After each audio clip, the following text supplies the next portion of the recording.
کہ اسلام کا سیاسی نظام کیسا ہے. پھر جب ہمیں پولیٹیکل سسٹم کی سمجھ آ جائے گی تو پھر افضال ہم سمجھنے کی کوشش کریں گے ویلفیئر اسٹیٹ کیسے بنائی جاتی ہے.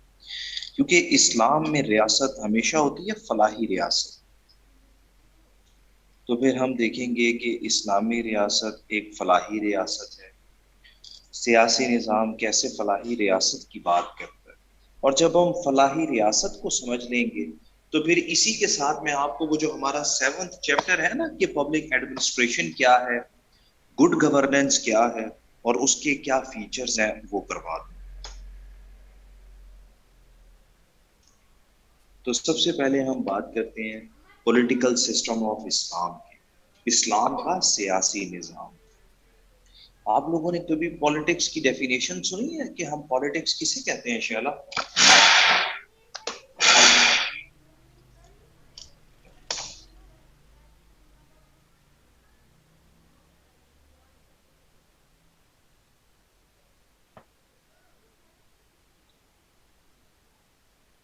وعلیکم السلام. جی پالیٹکس کیا ہوتی ہے؟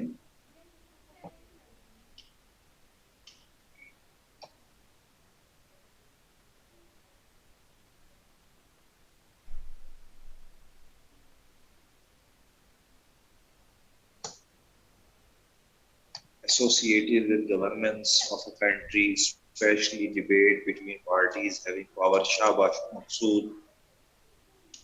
Activities performed by political leaders. Very good. جب ہم بات کرتے ہیں پالیٹکس کی شہلا, ہمیں پتہ چلتا ہے کہ پالیٹکس از ا جی گریک ورڈ, اور گریک ورڈ پولیٹیکا سے ڈرائیو کر کے بنایا گیا ہے. گریک ورڈ ہے پولیٹیکا, اور یہ گریک ورڈ پولیٹیکا سے ڈرائیو کر کے بنایا گیا ہے. پولیٹیکا کا لفظی مطلب ہے افیئرز آف سٹیز.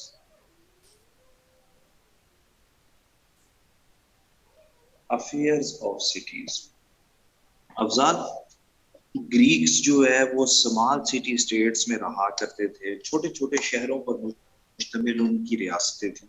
تو انہوں نے اپنے اسمال سٹی اسٹیٹس کو گورن کرنے کے لیے جس میکنزم کو اڈاپٹ کیا اس کا نام تھا پالیٹکس. آج پولیٹیکل سائنس ہمیں اس کی سب سے اچھی ڈیفینیشن دیتی ہے. According to political science, politics is the name of gaining power and exercising that power. Politics is the name of gaining power, طاقت کے حصول اور اس کے استعمال کا نام. Politics is the name of gaining power and exercising that power. سیاست طاقت کے حصول اور اس کے استعمال کا نام ہے. تہذیب ہماری جتنی بھی پولیٹیکل پارٹیز ہیں وہ ساری اسی چکر میں ہے نا کہ کس طرح سے اقتدار میں آ جائیں اور اقتدار میں آنے کے بعد کس طرح سے اپنی پاور کو ایکسرسائز کریں.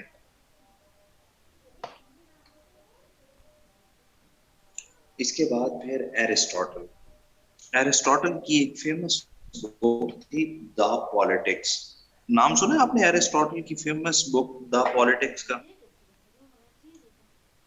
ایرسٹوٹل اپنی بک دا پالیٹکس کے اندر کہتا ہے کہ سیاست کی جاتی ہے دو چیزوں کے لیے. نمبر ایک, سیاست کا کام ہے پہلے نمبر پہ پیپل اینڈ ریسورسز کو مینج کرنا, to manage people and resources. اور جب پیپل اینڈ ریسورسز کو مینج کر لیں تو دوسرا کام ہے لا میکنگ, قانون سازی کرنا.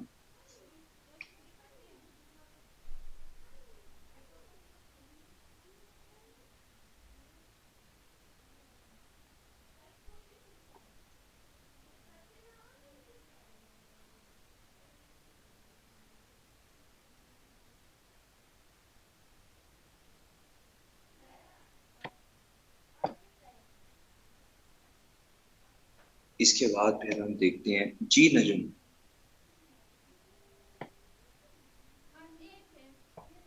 اس کے بعد پھر ہم تھوڑا سا مزید دیکھتے ہیں کہ جب ہمیں پالیٹکس کی سمجھ آ گئی تو ویسٹ کا سیاسی نظام کیا ہے. Political system of west. Political system of west. مغرب کا سیاسی نظام کیسا ہے؟ ویسے مغرب میں کیا ہے؟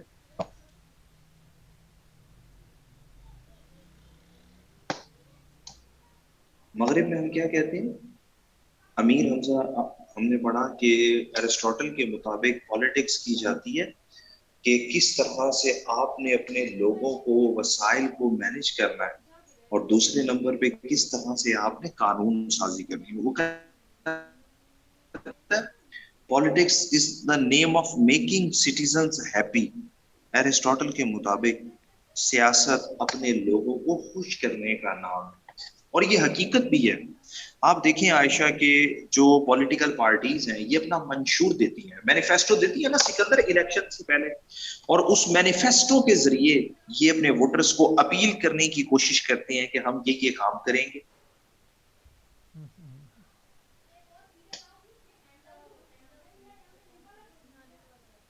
اس کے بعد پھر جب ہم بات کرتے ہیں مغرب کے سیاسی نظام کی، تو مغرب کے اندر ہمیں پتہ چلتا ہے کہ ڈیموکریسی ہے. اور ڈیموکریسی کی ڈیفینیشن کیا ہے؟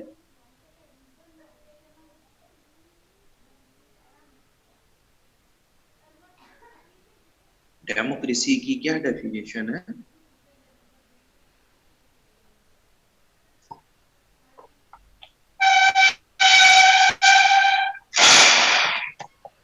شاباش شیلا. اس کی سب سے اچھی ڈیفینیشن ہمیں دی ہے ابراہم لنکن نے کہ ویسٹ کے اندر ہے ڈیموکریسی، اور ڈیموکریسی کا مطلب ہے کہ government of the people, for the people and by the people. ایسے ہی ہے نا؟ دیٹ از کالڈ ڈیموکریسی، کہ جو لوگ چاہتے ہیں وہی رول بنا دیا جائے، وہی قانون بنا دیا جائے. اور پھر اس ڈیموکریسی میں ہم دیکھتے ہیں کہ وہاں پر سسٹم نظر آتا ہے nation state system. Nation state system قومیت پسندی کا، اور انہوں نے ریلیجن کو سیپریٹ کر دیا. There is separation of church and politics.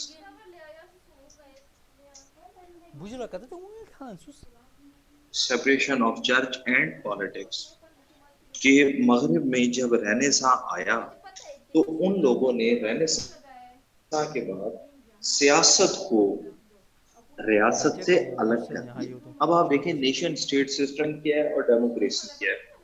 کہ امیر برٹن کے اندر مسلمز بھی ہیں، نان مسلمز بھی ہیں، پاکستانی بھی ہیں، انڈینز بھی ہیں، سکھ بھی ہیں، ہندو بھی ہیں، کرسچن بھی ہیں. لیکن برٹن کی پارلیمنٹ میں وہ ہمیشہ بات کرتے ہیں برٹن کی، کبھی بھی وہ ریلیجن کی بات نہیں کرتے. وہ کہتے ہیں religion is your personal affair. آپ کینیڈا کے اندر دیکھیں کہ وہاں کی پارلیمنٹ میں مسلمز بھی ہیں اور سکھ بھی ہیں، لیکن وہاں پر نہ تو وہ سکھ کی بات کرتے ہیں نہ اسلام کی بات کرتے ہیں، وہ ہمیشہ بات کرتے ہیں کینیڈا کی.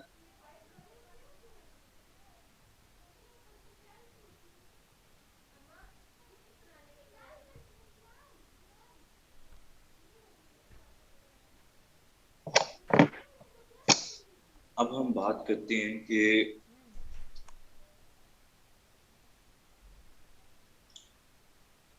پولیٹیکل سسٹم آف اسلام کیا ہے. آپ کو ویسٹرن پولیٹیکل سسٹم کی سمجھ آئی کہ وہاں پر ریاست کی بات کی جاتی ہے، مذہب کی نہیں کرتے ہیں. وہاں پر بات وہ لوگ نیشن سٹیٹ سسٹم کی کرتے ہیں، اپنی ریاست کی کرتے ہیں، امت مسلمہ کی نہیں کرتے ہیں.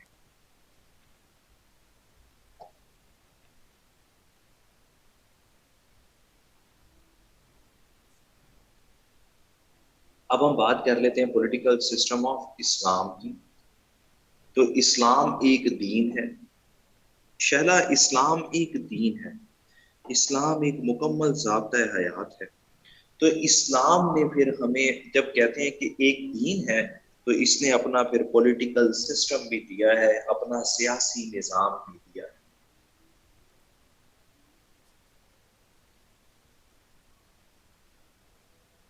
اسلام ایک دین ہے تو دین نے اپنا پولیٹیکل سسٹم بھی کیا. اب آپ دیکھیں کہ یار ویسٹ کے اندر دین آپ کا پرسنل میٹر تھا، جبکہ اسلام کے اندر آپ کی سیاست بھی دین کے مطابق ہوگی. ہم سیاست کو دین سے الگ نہیں کر سکتے. اقبال کا فیمس شعر ہے نا، جدا ہو دین سیاست سے تو رہ جاتی ہے چنگیزی.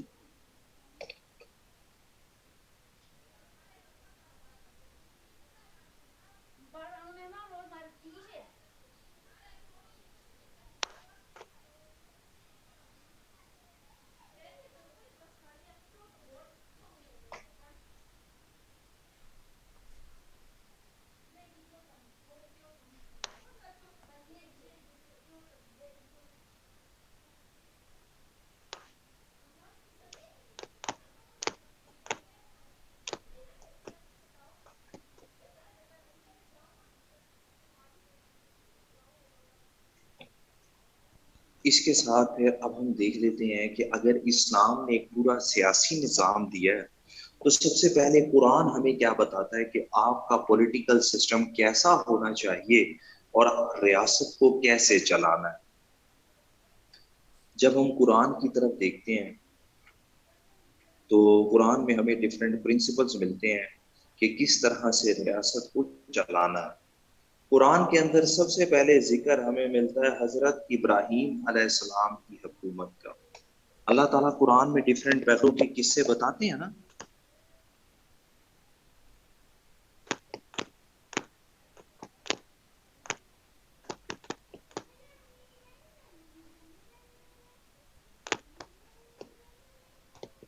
اور اللہ تعالیٰ کہتے ہیں کہ ان قصوں میں عقل والوں کے لیے نشانیاں. تو جب ہم حضرت ابراہیم علیہ السلام کی سٹوری پڑھتے ہیں تو حضرت ابراہیم علیہ السلام کس وجہ سے مشہور تھے فاطمہ؟ اپنی مہمان نوازی کی وجہ سے، کہ حضرت ابراہیم علیہ السلام اپنے دسترخوان کی وجہ سے مشہور تھے. پتہ چلتا ہے کہ اسلامی ریاست ایک فلاحی ریاست ہوتی ہے، اس کا کام ہی بھوکے لوگوں کو کھانا کھلانا ہے.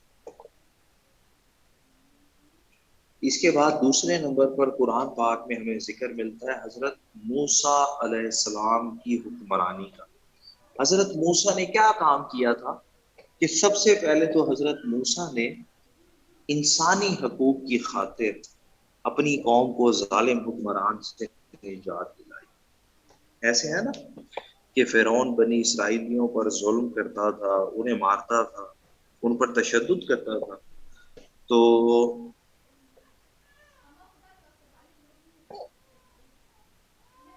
حضرت موسیٰ نے اپنی قوم کو ظالم بادشاہ سے نجات دلائی.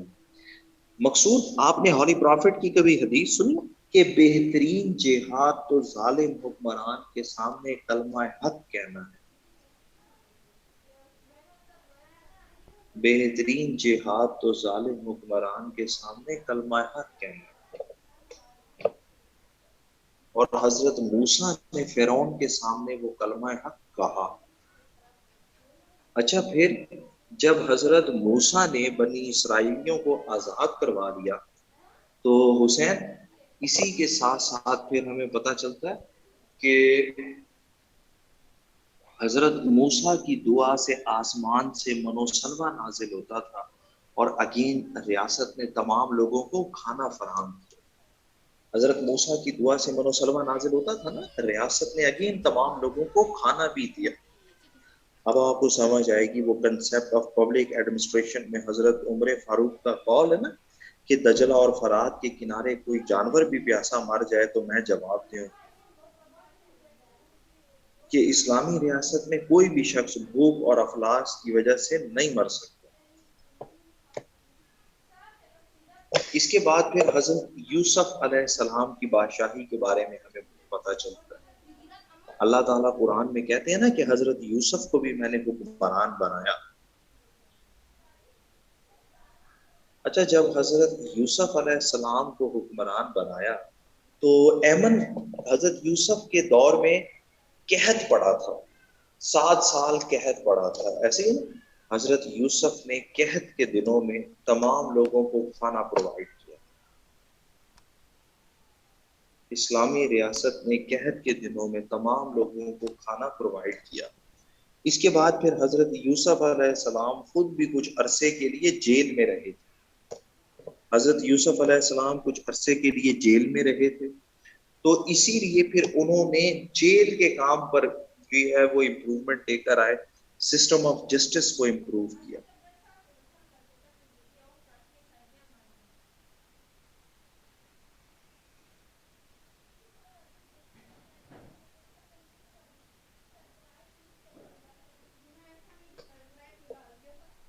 اس کے بعد قرآن پاک میں ہمیں حضرت داؤد علیہ السلام کی حکمرانی کا پتہ چلتا ہے. اچھا, یہ بڑی مزے کی ورس ہے. قرآن پاک کی ایک سورت ہے سورہ سعد, اور سورہ سعد کی ورس نمبر ہے 26. آپ میں سے کوئی شیئر کرے گا؟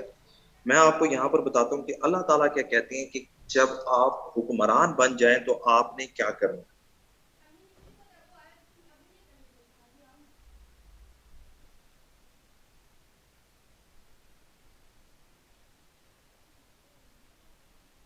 سورہ سعد اور اس کی ورس نمبر ہے 26.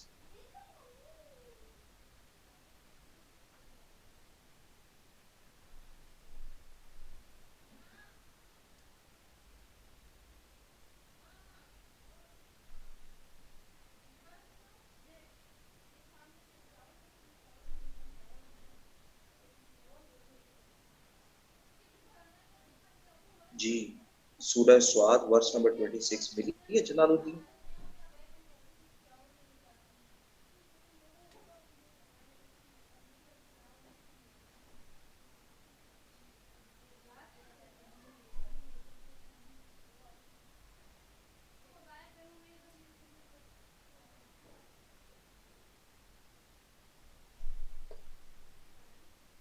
سورہ سعاد کے اندر اللہ تعالیٰ اپنے پیغمبر حود علیہ السلام کو بتا رہے ہیں کہ جب آپ حکمران بن جائیں تو آپ نے کیا کرنا. شاباش. اویس, آپ نے اس کی عربی دیکھی ہے؟ عربی میں اللہ تعالیٰ نے کیا ورڈ استعمال کیا ہے؟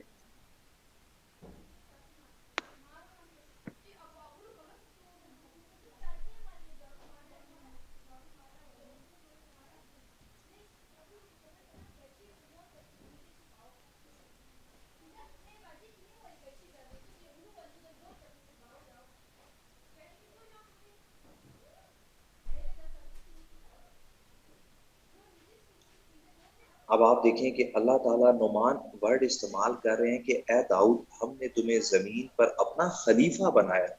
اور آپ دیکھیں کہ ہم ٹرانسلیشن میں کیا کرتے ہیں, آپ دیکھیں کہ ٹرانسلیشن میں خلیفہ کا ترجمہ بادشاہ کر دیا. اسلام میں بادشاہت کا کوئی تصور نہیں ہے. اسلام میں بادشاہت کا کوئی تصور ہی نہیں ہے. اللہ کہتے ہیں کہ تم میرے خلیفہ ہو. اس کا مطلب کیا ہے کہ آپ نے اللہ کو جواب دینا ہے. انسان جو ہے وہ اللہ کا نائب ہے, وارث ہے, تو اس نے اللہ کو جواب دینا ہے. اللہ کہہ رہے ہیں کہ تم میرے خلیفہ ہو.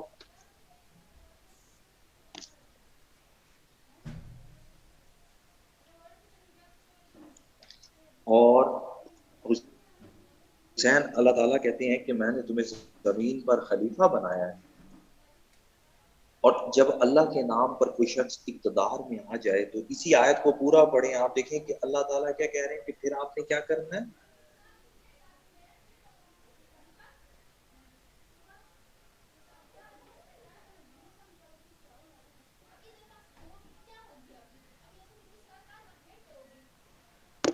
اللہ تعالیٰ کہتے ہیں اے داؤد, ہم نے تمہیں زمین پر خلیفہ بنایا ہے, تو پہلا کام کیا ہے کہ لوگوں میں انصاف کے ساتھ فیصلے کرو. یعنی کہ اسلامی ریاست کا سب سے پہلا کام ہونا چاہیے انصاف کرنا. اویس, اسلامی ریاست کا پہلا کام کیا ہوا؟ جسٹس کرنا. آپ کو پتہ ہے ہوری پروفٹ کیا کہتے ہیں کہ تم سے پہلے کی قومیں اس لیے تباہ ہوئیں کہ جب کوئی بڑا چوری کرے تو چھوڑ دیا جائے, اور چھوٹا چوری کرے تو سزا دی جائے. اور حضرت علی کیا کہتے تھے؟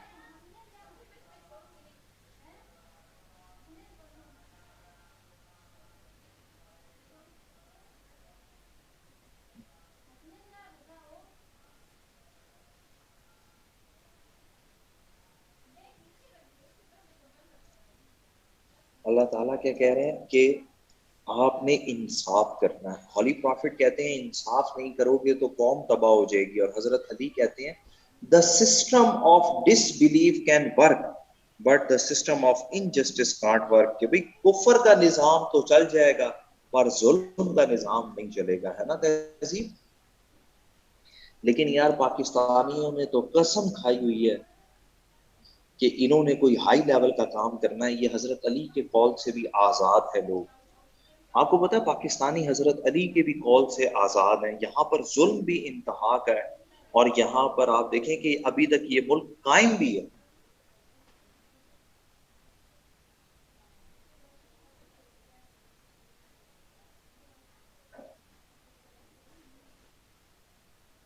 آپ ذرا اندازہ لگائیں نا, فائز عیسیٰ کیس آپ کے سامنے ہے, اسی طرح ملٹری کورٹس ہمارے سامنے ہیں کہ اس ملک کا واقعی اللہ ہی حافظ ہے.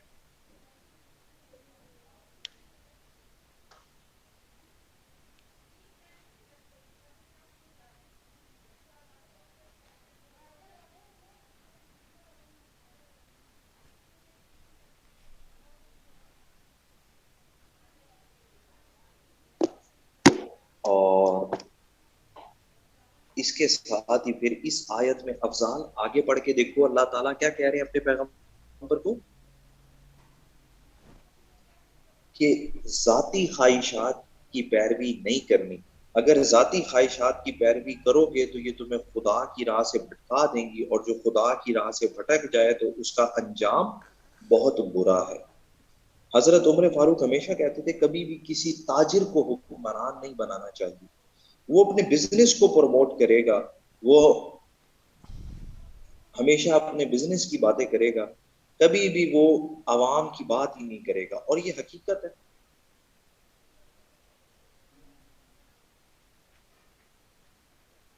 اور یہ حقیقت ہے نا مقصود کہ اگر ہم کاروباری آدمی کو بنا دیں گے تو کاروباری آدمی صرف اور صرف اپنے بزنس کو پروموٹ کرے گا. کبھی بھی کبھی بھی وہ یہ کرے گا ہی نہیں کہ عوام کے فائدے کی بات کرے. آپ جہانگیر ترین کو دیکھ لیں, آپ میاں منشا کو دیکھ لیں, آپ ملک ریاض کو دیکھ لیں.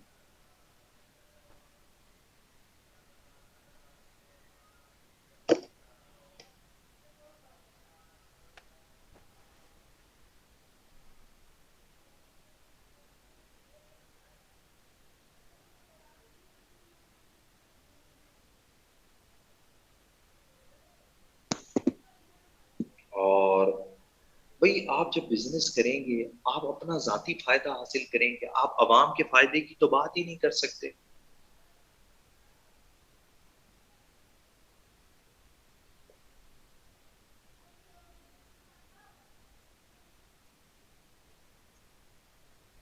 اس کے بعد پھر حضرت سلیمان علیہ السلام کی بادشاہی کا ذکر ملتا ہے قرآن پاک میں. اور جب ہم حضرت سلیمان علیہ السلام کی بادشاہی کی بات کرتے ہیں تو حضرت سلیمان نے پبلک ویلفیئر کے کام کیے. پبلک ویلفیئر کے کاموں سے مراد ہے عوام کی فلاح و بہبود کے کام, جن میں پانی کا بندوبست, جن میں فوڈ کا بندوبست کر دینا. پھر اس کے علاوہ حضرت سلیمان علیہ السلام نے مساجد کی تعمیر کروائی تھی. اور آخر میں ہم دیکھتے ہیں تو ہمیں prophet Muhammad peace be upon him کی ریاست مدینہ کا پتہ چلتا ہے کہ انہوں نے اپنی ریاست کو کس طرح سے ایک فلاحی ریاست بنایا, انہوں نے اسے ایک ویلفیئر اسٹیٹ بنایا. تو یہ قرآن کے کچھ ہمیں اصول ملتے ہیں کہ اللہ کے نام پر جب آپ حکومت بنائیں گے تو آپ نے ان چیزوں کو انشور کرنا. اب ہم پڑھ لیتے ہیں اسلامی سیاسی نظام کے اصول کیا ہیں, what are the principles of Islamic political system, اور انہی پرنسپلز کو ہم دیکھ لیں گے کہ ڈیموکریسی سے کیسے مختلف ہے.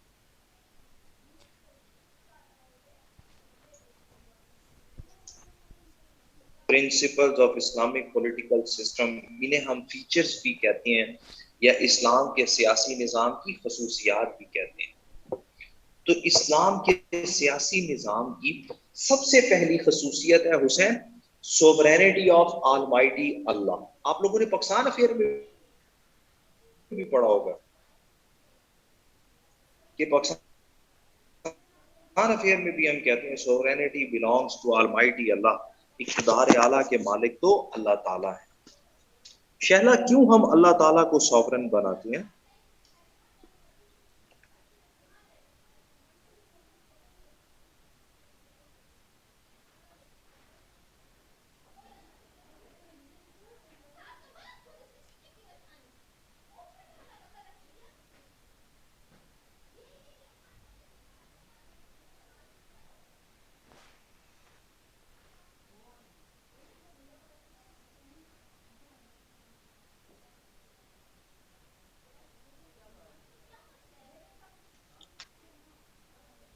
اللہ پوری کائنات کے مالک ہیں، اور ویس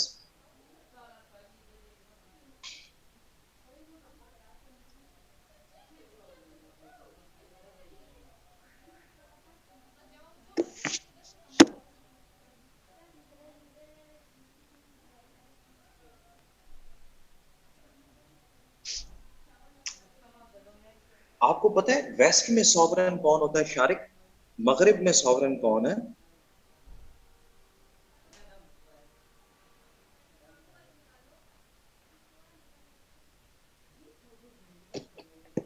مغرب میں سوورن کون ہے؟ کہیں پر کہتے ہیں پیپل سوورن ہے، کہیں پر کہتے ہیں کانسٹیٹیوشن سوورن ہے، کہیں پر کہتے ہیں ماسز سوورن ہے، ایسے ہی ہے نا کہ اکثر کہیں پر پیپل، کہیں پر ماسز، کہیں پر کانسٹیٹیوشن کو کہا جاتا ہے کہ سوورن ہے۔ سوورن ہوتی ہے فائنل لا گیور اتھارٹی۔ قاسم، سوورن ہے final law giver authority.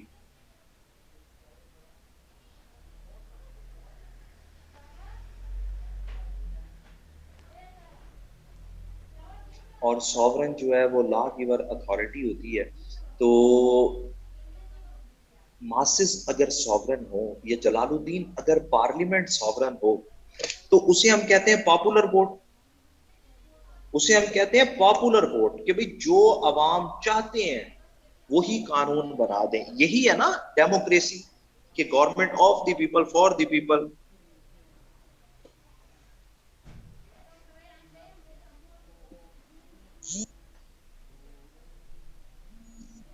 Government of the people for the people and by the people.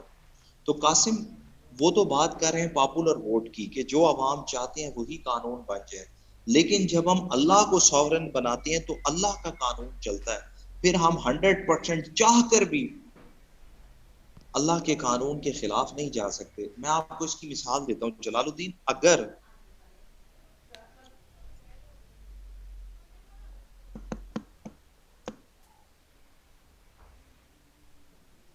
اگر پاکستان میں 96% یہاں پر مسلمز رہتے ہیں، میر بھٹو، اگر 96% مسلمان اکٹھے ہو کر کہیں کہ ہم نے یہاں پر نان مسلمز کو نہیں رہنے دینا، تو ڈیموکریسی کیا کہتی ہے؟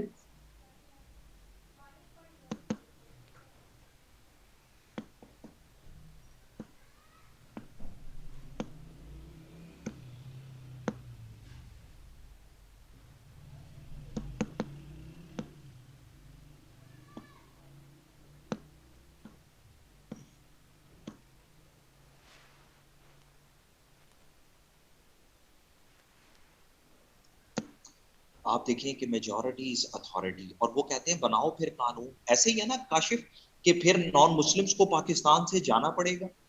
اگر پاکستان میں تمام مرد اکٹھے ہو جائیں اور کہیں کہ ہم نے عورتوں کو وراثت میں حق نہیں دینا، تو افضال ڈیموکریسی کیا کہتی ہے کہ بناؤ ایسا قانون۔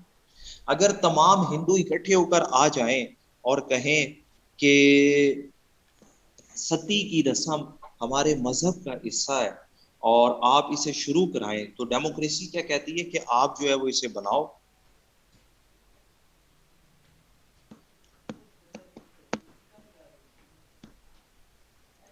لیکن اب آپ دیکھیں کہ جب اللہ نے کہا ہے کہ عورت کو وراثت میں حق دینا ہے اور نان مسلمز اسلامی ریاست میں رہ سکتے ہیں، تو پھر 96% تو کیا 100% چاہ کر بھی 100% چاہ کر بھی وہ قانون نہیں بنا سکتے، بلکہ اگر اللہ کے قانون کے خلاف 100% بھی چلے جائیں تو ہم پھر بھی اللہ کے قانون کو ہی صحیح کہیں گے۔ یہی وجہ ہے کہ اکیلے امام حسین حق پر تھے، باقی 99% جو ہے وہ غلط تھے۔ آج پوری دنیا کہتی ہے نا کہ یزید غلط تھا اور اکیلے امام حسین حق پر تھے، حالانکہ آپ دیکھیں باقیوں نے لالچ میں یا تلوار کے زور پر ساتھ تو یزید کا دیا نا، تو پاپولر ووٹ تو یزید کے ساتھ تھا، لیکن پھر بھی امام حسین حق پر ہے. کیوں؟ کیونکہ ہم بات کرتے ہیں اللہ تعالیٰ کے قانون کی، ہم پاپولر ووٹ کو نہیں مانتے ہیں. بھائی ہو سکتا ہے 99% بھی غلط ہو جائے.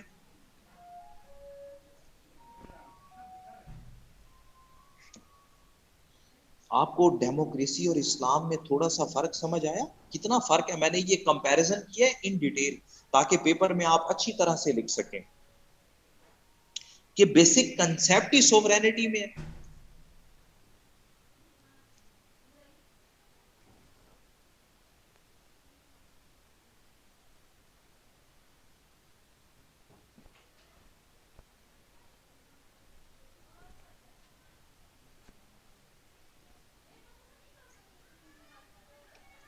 اس کے بعد پھر دوسرے نمبر پر ہم دیکھتے ہیں کہ caliph, man is caliph of اللہ.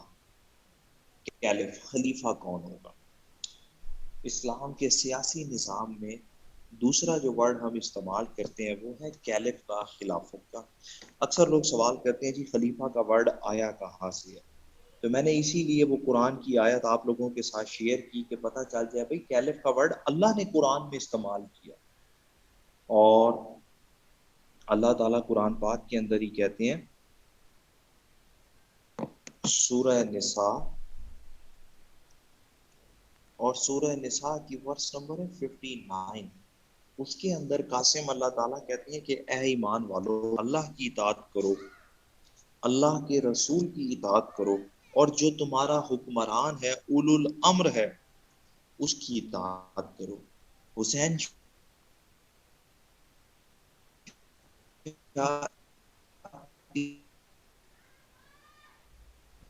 عبادت، جو لوگ حضرت علی کے ساتھ کھڑے رہے، حضرت عمر کے ساتھ کھڑے رہے، انہوں نے بے شک اللہ کی عبادت کی. اسلام میں اگر آپ کا حکمران قرآن اور سنہ کے مطابق رول کر رہا ہے تو اسلام میں اس کو فالو کرنا عبادت ہے. لیکن ہولی پروفٹ کہتے ہیں کہ اگر آپ کا حکمران قرآن اور سنہ سے ہٹ جائے، حسین اب قرآن اور سنہ تو آپ کے پاس بھی اوپن ہے، میرے پاس بھی اوپن ہے، ہم جج کر سکتے ہیں نا کہ ہمارا حکمران قرآن کے ساتھ ہے یا اس کے خلاف ہے. تو ہولی پروفٹ کہتے ہیں کہ دا بیسٹ جہاد is to fight is the best jihad is to speak a word of justice to an oppressive ruler. بہترین جہاد تو ظالم حکمران کے سامنے کلمہ حق کہنا ہے.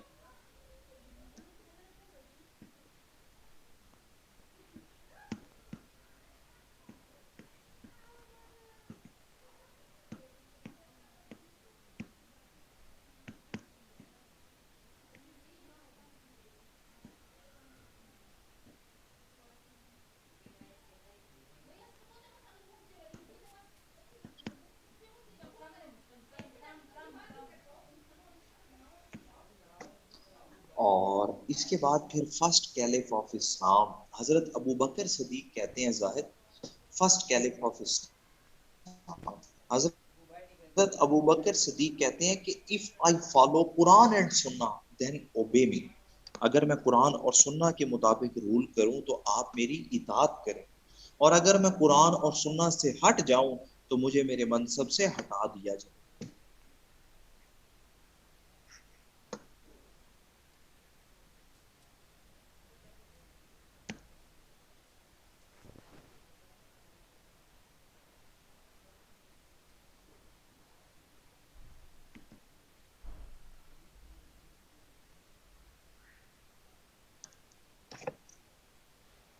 اس کے بعد پھر حضرت عمر فاروق سیکنڈ کیلف.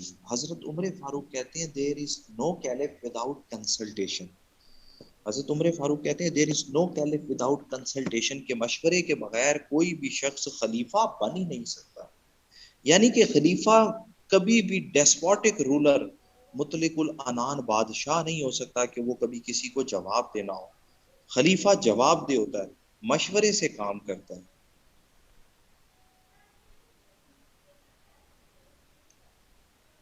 خلیفہ جواب دہ بھی ہوتا ہے اور مشورے سے بھی کام کرتا ہے. دیر از نو کیلف وداؤٹ کنسلٹیشن.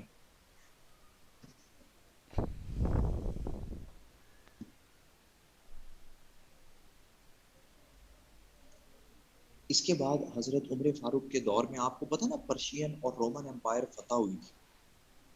تو جس وقت حضرت عمر فاروق کے دور میں پرشین اور رومن امپائر فتح ہوئی تو ان کے ایک منسٹر تھے سلمان فارسی. آپ نے نام سنا؟ بڑے مشہور صحابی رسول ہیں سلمان فارسی.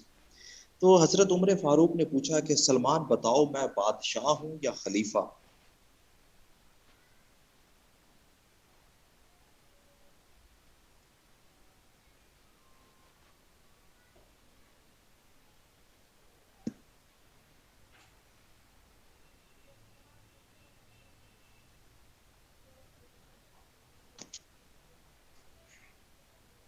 اچھا، جو سلمان فارسی نے جواب دیا نا شارق، وہ آج بھی بادشاہ اور خلیفہ میں فرق کو قائم کرنے کے لیے کافی ہے. اور سلمان فارسی نے جواب دیا کہ عمر، if you are the custodian of public money then you are a caliph. If you spend public money on yourself then you are a king. کہ اگر آپ عوام کے پیسے کی حفاظت کرتے ہیں تو آپ بادشاہ نہیں اگر آپ عوام کے پیسے کی حفاظت کرتے ہیں تو آپ خلیفہ ہیں، اور اگر آپ عوام کے پیسے کو اپنے اوپر خرچ کرتے ہیں تو آپ بادشاہ ہیں. یہ بنیادی فرق ہے بادشاہ اور خلیفہ. فاطمہ بات کی سمجھ آئی کہ اگر آپ عوام کے پیسے کی حفاظت کریں تو آپ خلیفہ، اگر آپ عوام کے پیسے کو اپنے اوپر خرچ کر لیں تو بادشاہ.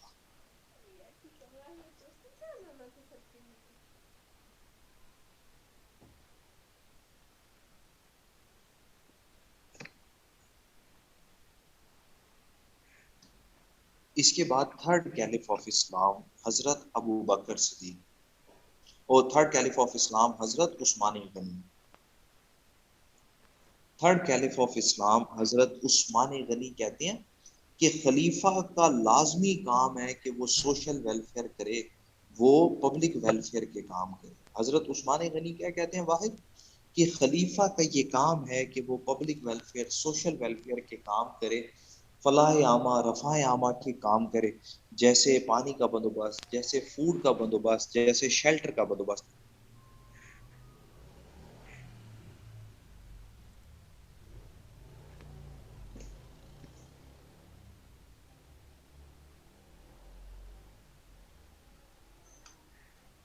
اس کے بعد فورتھ کیلف حضرت علی.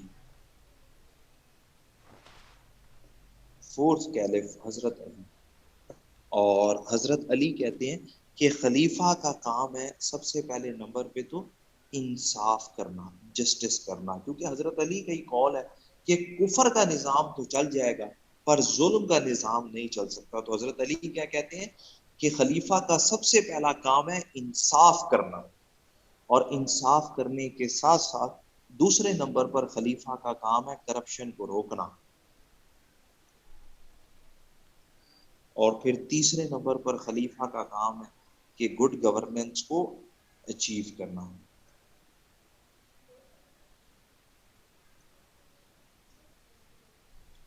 To achieve good governance.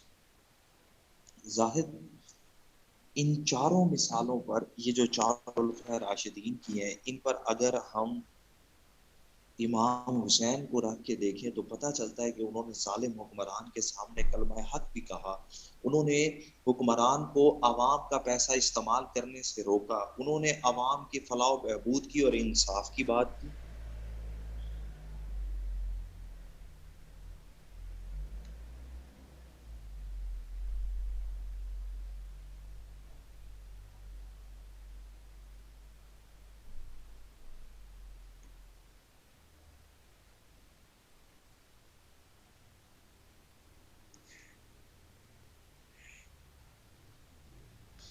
اس کے بعد پھر ہم اب تیسرا پرنسپل دیکھتے ہیں، گورنمنٹ بائی کنسلٹیشن.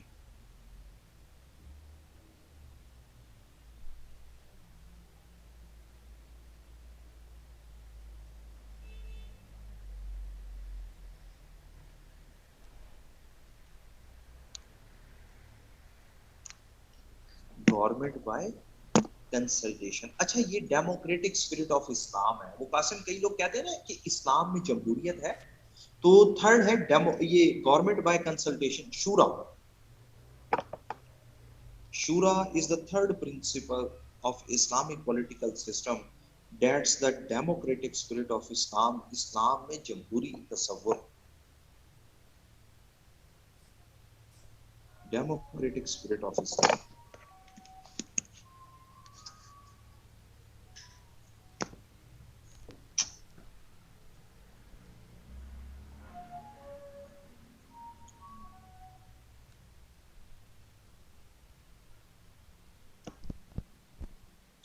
اور جب ہم بات کرتے ہیں شورا کی, تو سب سے پہلے شورا کا حکم ہمیں قرآن پاک میں ملتا ہے. اللہ تعالیٰ بتاتے ہیں کہ شورا کو اسٹیبلش کرنا ہے.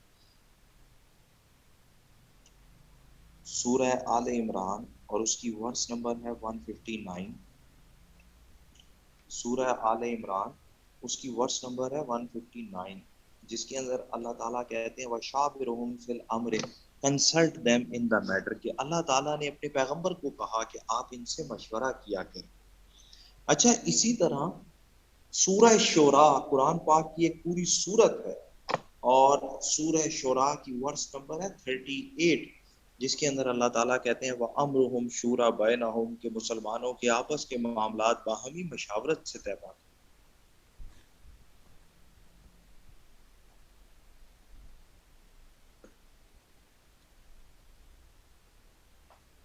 مسلمانوں کے آپس کے معاملات باہمی مشاورت سے طے پاتے ہیں. اور آپ دیکھیں کہ نبی کریم نے بھی مشورہ کیا ہے. پروفٹ کے دور میں ہمیں شورا کا تصور ملتا ہے نا قاسم, کہ ہولی پروفٹ نے غزوہ بدر کے قیدیوں کے ساتھ جو سلوک کرنا تھا اپنی شورا سے مشورہ کیا. اسی طرح پھر غزوہ خندق سلمان فارسی کے مشورے سے کھودی گئی. اور اسی طرح پھر ہم دیکھتے ہیں تو حضرت ابو بکر حضرت عمر فاروق کے دور میں بھی شورا تھی. اچھا زاہد, ہولی پروفٹ کے دور میں شورا تھی یونی کیمرل. آپ لوگوں نے یہ کبھی ورڈ سنا ہے uni cameral word, uni cameral parliament?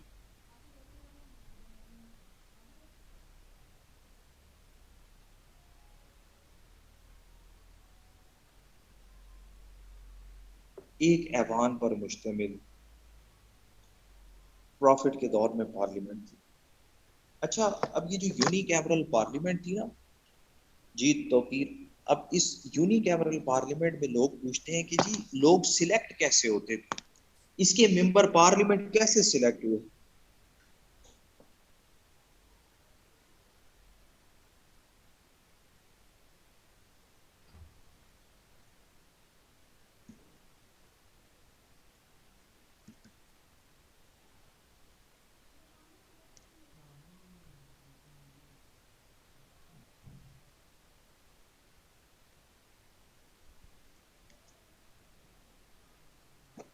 Holy prophet کے دور میں جو ممبر پارلیمنٹ سلیکٹ ہوتے تھے نا جلال الدین, وہ ہوتے تھے کہ when they embraced Islam, when they embraced Islam, اور اسلام کے لیے کیا خدمات ہیں, اسلام کب قبول کیا ہے اور اسلام کے لیے کیا کچھ کیا. پروفٹ کے دور میں شورا کے ممبران اس بیس پر چنے جاتے تھے کہ آپ نے اسلام کب قبول کیا ہے, اور دوسرے نمبر پر آپ نے اسلام کے لیے کیا کچھ کیا ہے. آپ قرآن کے اندر ایک ٹرم پڑھیں گے, اللہ تعالیٰ کہتے ہیں سابقون اولون. یہ نام سنا ہے کسی نے, ایم سی کیوز میں بھی پوچھا جاتا ہے. سابقون اولون کہتے ہیں سبقت لے جانے والے, شروع میں اسلام لانے والے.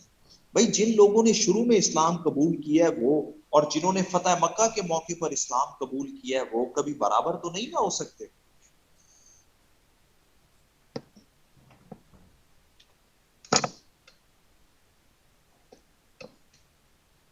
حضرت ابو بکر صدیق کے دور میں بھی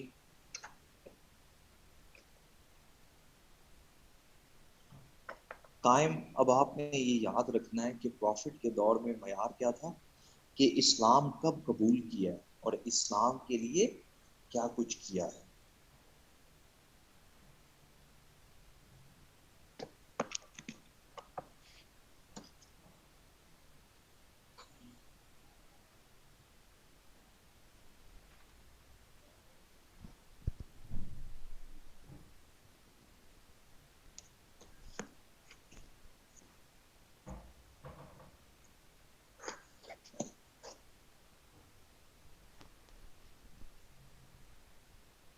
حضرت ابو بکر کے دور میں بھی پارلیمنٹ جو ہے وہ یونی کیمرل تھی، لیکن نیلم حضرت عمر فاروق نے اپنی شورا کو بائی کیمرل کر دیا تھا. جی، حضرت عمر فاروق نے اپنی شورا کو دو ہاؤسز کے اندر ڈیوائڈ کر دیا، ایک تھا اپر ہاؤس اور ایک تھا لوور ہاؤس، شورا خاص اور شورا عام. شورا خاص میں جو اسٹریٹجک نیچر کے معاملات ہیں نا، دفاع سے، معیشت سے ریلیٹڈ، وہ کیے جاتے تھے، اور شورا عام میں عام لوگوں سے متعلق معاملات ڈسکس کیے جاتے ہیں. اب آپ دیکھیں کہ یار اگر بجٹ پاس کرنا ہے تو بجٹ پہ وہی بندہ رائے دے سکتا ہے نا جو اس کا ایکسپرٹ ہوگا. اب آپ دیکھیں ہماری جو پاکستان کی پارلیمنٹ ہے وہ بجٹ پاس کرتی ہے، اس میں وہ لوگ ووٹ دے رہے ہیں نیلم جنہیں بجٹ کے سپیلنگ بھی نہیں آتے ہیں. ہمارے ڈیفنس منسٹر وہ ہوتے ہیں جنہیں خود ڈیفنس کی ضرورت ہوتی ہے. ہمارے ہاں آپ دیکھیں کہ سائنس اینڈ ٹیکنالوجی کے وہ منسٹر رہے ہیں جن کا نہ سائنس سے تعلق ہے نہ ٹیکنالوجی سے تعلق. تو حضرت عمر فاروق نے شورا خاص بنائی تھی، جسے آج کل آپ نام دیتے ہیں نا ٹیکنوکریٹس.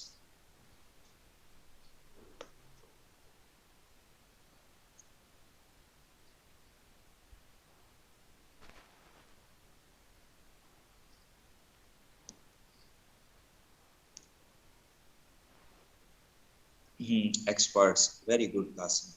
اب ہم پڑھ لیتے ہیں رسپانسبلٹیز آف شورا. شورا کی ذمہ داریاں کیا ہیں؟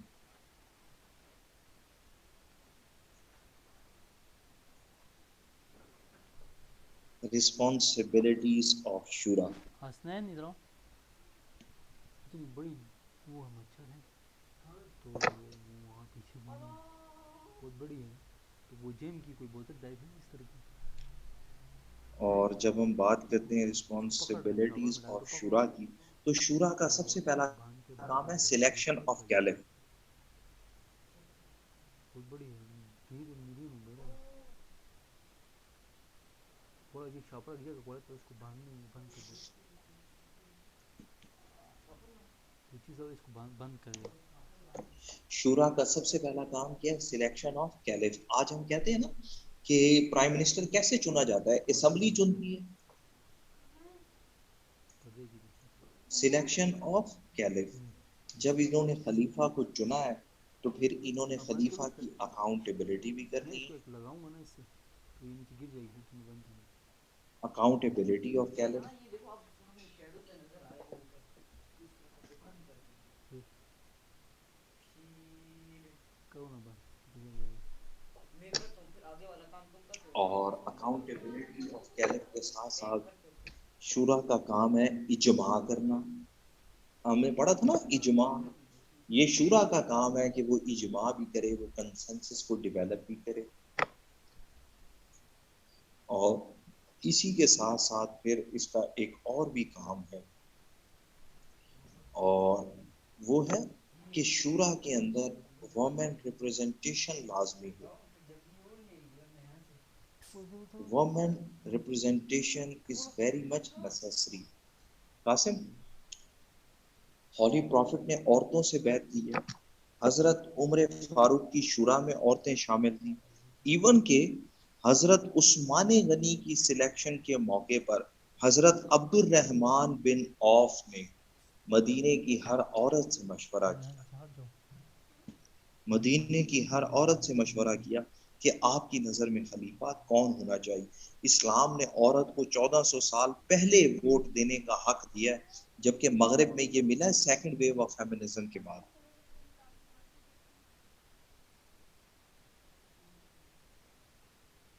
اس کو ہم بند کرنا چاہیں گے شیئر کر دیں بند کرتے رہنا. جم کا کوئی بوتل ٹائپ ہے بھاگنے کے لیے جگہ چھوڑ نا.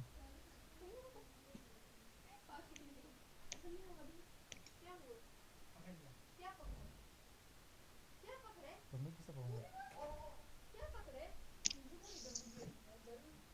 اس کے بعد پھر نیکسٹ ہم اب اس سے دیکھتے بات ہیں کو نہیں نیچے گر جائے گا قاسم، بند کرنا پھر زخمی جائے. شورا کے بعد چوتھا امپورٹنٹ پرنسپل یہ بیعت ووٹ ہی ہے نا. جس طرح آج آپ بیلٹ پیپر پہ جا کے مہر لگا دیتے ہیں، اس وقت بیعت کر لیتے تھے. ماڈل میں فرق ہے. اس کے بعد چوتھے نمبر پر ہے sources of law. اور جب ہم سورسز آف لا کی بات کرتے ہیں تو اسلام میں دو طرح کا قانون ہوتا ہے. there are two kinds of sources of law. اسلامی شریعہ دو طرح کے سورسز ہیں. پہلے نمبر پر ہے پرائمری، اور پرائمری کے اندر آتا ہے قرآن اینڈ سنہ. دوسرے نمبر پر ہے سیکنڈری، اور سیکنڈری میں آتا ہے اجماع، اجتہاد اور قیاس.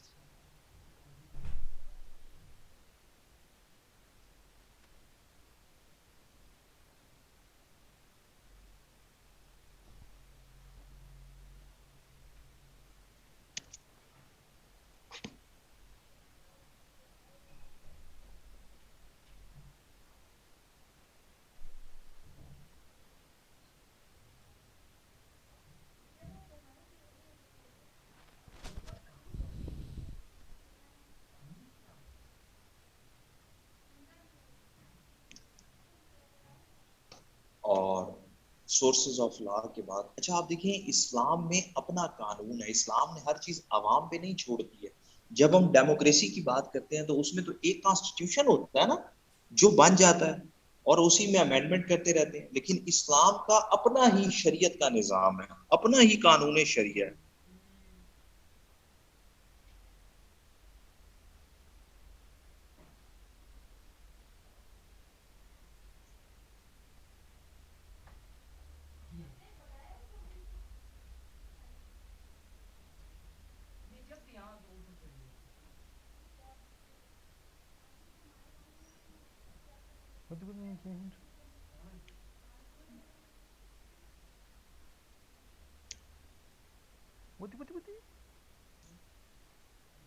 اجماع اجتہاد میں نے پڑھایا اس کلاس میں. کاشف اجماع پڑھایا تھا اس کلاس میں.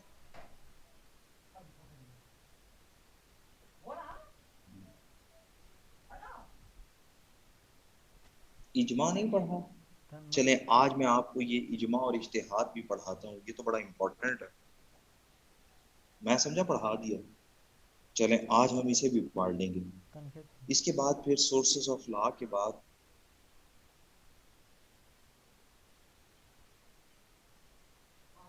چلیں ہم پڑھ لیں گے کہ اجماع کنسنسس کو کہتے ہیں جب تمام لوگ ایک رائے پر ایک بات پر متفق ہو جاتے ہیں. حسین اچھا اس کے بعد پھر 5ویں نمبر پر ہم دیکھتے ہیں امر بالمعروف و نہی عن المنکر. امر بالمعروف و نہی عن المنکر، enjoining right and forbidding wrong. امر بالمعروف و نہی عن المنکر کے نیکی کے کاموں کا حکم دینا اور برائی کے کاموں کو روکنا. امر بالمعروف و نہی عن المنکر. اور اسلامی ریاست بنتی بھی اسی لیے کہ نیکی کے کاموں کو پروموٹ کرے اور برائی کے کاموں کو روکے.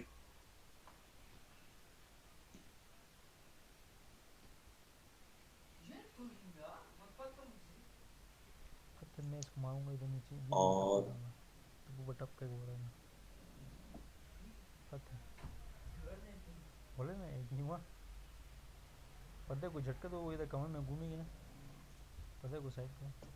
enjoining right and forbidding wrong، نیکی کے کاموں کا حکم دینا اور برائی کے کاموں سے روکنا. اچھا اس کے بعد نیکسٹ جو پرنسپل ہے وہ ہے equality of all mankind.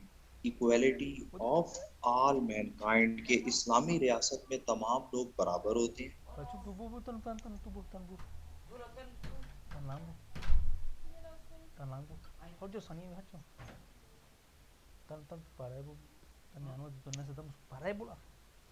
equality of all mankind کہ اسلامی ریاست کے اندر تمام لوگ برابر درجے کے شہری ہیں. حسیب امر بالمعروف و نہی عن المنکر مطلب کہ آپ دیکھیں انڈیویجول لیول پر بھی اللہ نے یہ obligatory قرار دیا ہے اور اسلامی ریاست کے لیے بھی یہ obligatory ہے کہ ریاست بھی نیکی کے کاموں میں تعاون کرے اور برائی کو روکے.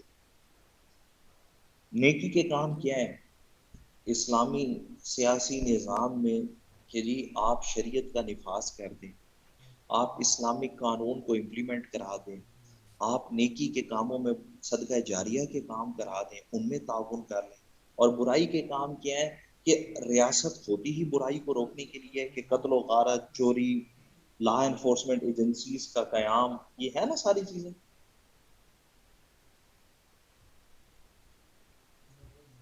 اچھا، ایکویلٹی آف آل مین کائنڈ، قاسم علی کے اسلامی ریاست کے اندر جی اسلام میں مرد اور عورت کا ووٹ برابر ہے. تو تمام لوگ برابر درجے کے شہری ہیں، چاہے وہ مسلمز ہیں چاہے وہ نان مسلمز ہیں. اس کے بعد پھر ریلیجیس فریڈم ٹو آل، کہ اسلامی ریاست کے اندر تمام لوگوں کو مذہبی آزادی کا حق حاصل ہے.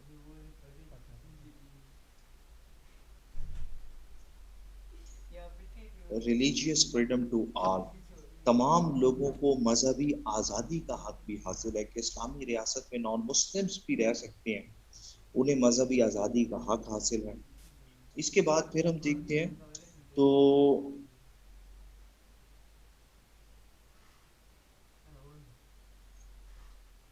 اس کے بعد ہمیں پتہ چلتا ہے کہ اسلامی ریاست ایک فلاحی ریاست ہوتی ہے، Islamic state as a welfare state. یہ کچھ 8 امپورٹنٹ پرنسپلز ہیں. اچھا، ویلفیئر اسٹیٹ اب میں آپ کو تھوڑا سا ان ڈیٹیل کروا دیتا ہوں کہ فلاحی ریاست ہوتی کیا ہے، فلاحی ریاست کے اصول کیا ہیں، اور اسلام کیسے ایک فلاحی ریاست کی بات کرتا ہے. اسے یہیں پر دیکھ لیتے ہیں کاشف.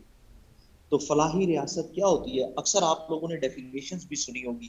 کہا جاتا ہے نا ریاست ہونی چاہیے، فلاحی ریاست ہونی چاہیے. یورپ میں ہم کہتے ہیں کہ اسکینڈینیوین اسٹیٹس ویلفیئر اسٹیٹس ہیں.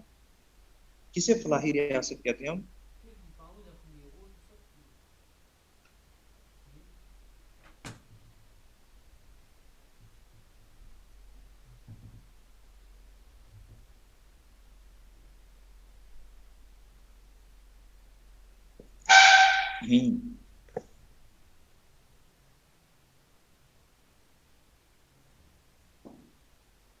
ویلفیئر اسٹیٹ کون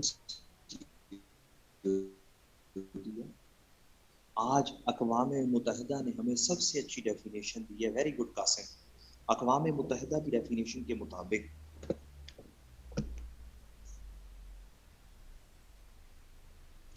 یو این کی ڈیفینیشن کے مطابق فاطمہ وہ کہتے ہیں کہ ویلفیئر اسٹیٹ وہ ہوتی ہے جہاں پر تمام لوگوں کو ایکول اپارچونٹیز آف لائف ملے. ایکول اپارچونٹیز، برابری کے مواقع، امیر کے لیے، غریب کے لیے، تمام لوگوں کے لیے ہر جگہ پر برابری کے مواقع ہوں. ہیلتھ میں، ایجوکیشن میں، ہر جگہ فرق نہیں ہونا چاہیے.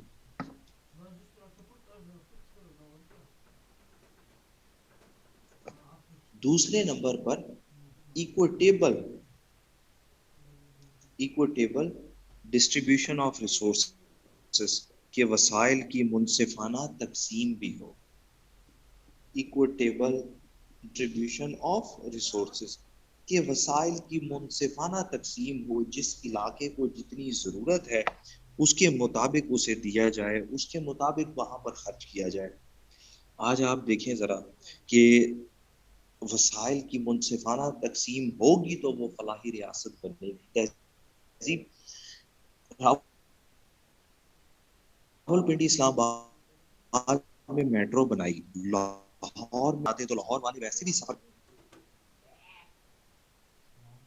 ڈسٹرکٹ میں لوگوں کو پینے کا صاف پانی بھی نہیں ملتا ہے. تو آپ کیسے ویلفیئر اسٹیٹ بنا سکتے ہیں کہ آپ اسلام آباد کے اوپر تو پیسے لگائیں، کراچی کے اوپر تو پیسے لگائیں، اور تھر کے لوگ جو ہے وہ پانی کے لیے ترسیں. آپ کس طرح سے ریاست کو فلاحی ریاست بنا سکتے ہیں کہ بلوچستان سے تو گیس نکلے اور بلوچستان کے لوگوں کو پینے کا پانی بھی نہ ملے. اسی طرح آپ دیکھیں کہ جی بی کے لوگ بھی یہی کہتے ہیں نا کہ ہمارے علاقے سے آپ تجارت کریں اور ہمارا علاقہ ہی دیکھیں. کانسٹیٹیوشن میں اس کا کوئی سٹیٹس ہی نہیں. یار اس سے زیادہ کوئی ظلم ہو کہ آپ اس علاقے کو ریونیو ہی اتنا نہ دیں تو پھر کس طرح سے وہ لوگ علیحدہ ریاست کی بات نہ کریں. وسائل کی ہمیشہ کہا جاتا ہے منصفانہ تقسیم ہونی چاہیے، تب جا کر ریاست فلاحی ریاست بنتی ہے.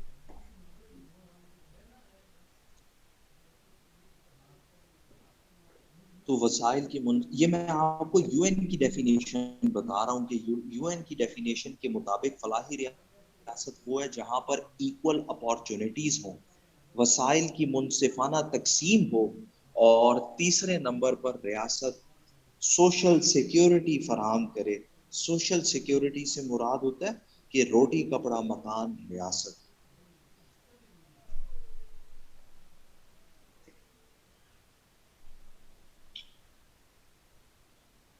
اب ہم دیکھ لیتے ہیں کہ یہ فلاحی ریاست کی بیسک ذمہ داریاں ہیں۔ تو اسلامی ریاست بھی ایک فلاحی ریاست ہوتی ہے، اور اسلامی ریاست کے کیا جو ہے وہ کام ہوں گے as a welfare state? Islamic state as a welfare state.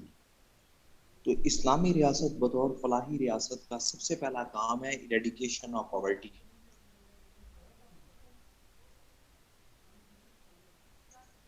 فلاحی ریاست کے لیے غربت کا خاتمہ بہت ضروری ہے، اور کہتے ہیں نا کہ زکوٰۃ کے ذریعے غربت کا خاتمہ کیا جا سکتا ہے۔ جلال الدین، فلاحی ریاست مدینہ اس وقت تک نہیں بنائی جا سکتی جب تک ہم غربت کا خاتمہ نہ کریں۔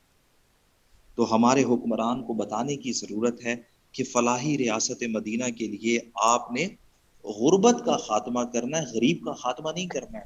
انہیں ریاست مدینہ کے کنسیپٹ میں تھوڑی سی مس انڈرسٹینڈنگ ہو گئی، انہیں غریب ہی مکانا شروع کر دیا۔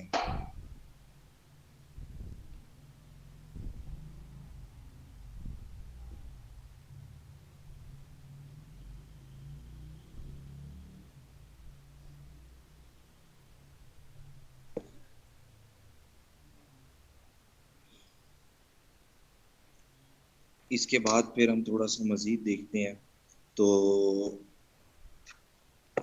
ایریڈیکیشن آف پاورٹی کے بعد دوسرا کام ہے اسلامی ریاست کا کہ to promote stability in value of money, to promote stability in real value of money, کہ اسلامی ریاست اپنے پیسے کو ڈی ویلیو ہونے سے روکے۔ آپ دیکھیں نا، جتنا زیادہ پیسہ ڈی ویلیو ہوگا اتنا ہی انفلیشن بھی آئے گا، اور جتنا زیادہ انفلیشن آئے گا اتنی ہی مہنگائی بڑھے گی۔ ایسے ہی ہے نا شیلا کہ جب انفلیشن آتا ہے غریب کی پرچیزنگ پاور کیپیسٹی ختم ہو کے رہ جاتی ہے، اور پھر فلاحی ریاست نہیں بن سکتی۔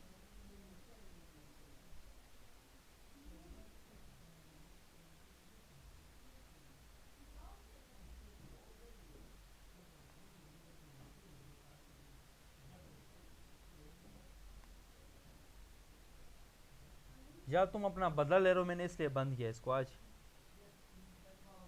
انتقام کے لیے اس کو بند کیا۔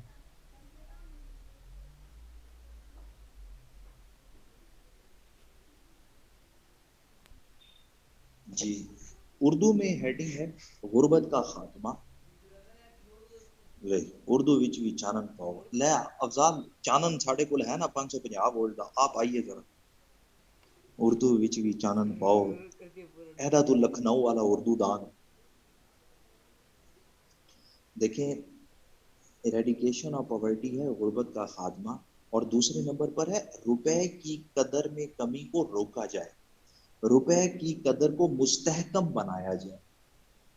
دیکھ لیں نیلم، پھر اتنی اردو ہمیں بھی آتی ہے، کیونکہ اگر روپے کی قدر میں کمی ہوگی تو ملک میں مہنگائی آئے گی، اور جب مہنگائی آتی ہے تو غریب آدمی غریب تر ہوتا چلا جاتا ہے۔ اب سمجھ آئی بات کی؟ ہاں جی نیازی صاحب، اینا چانن بہت ہے۔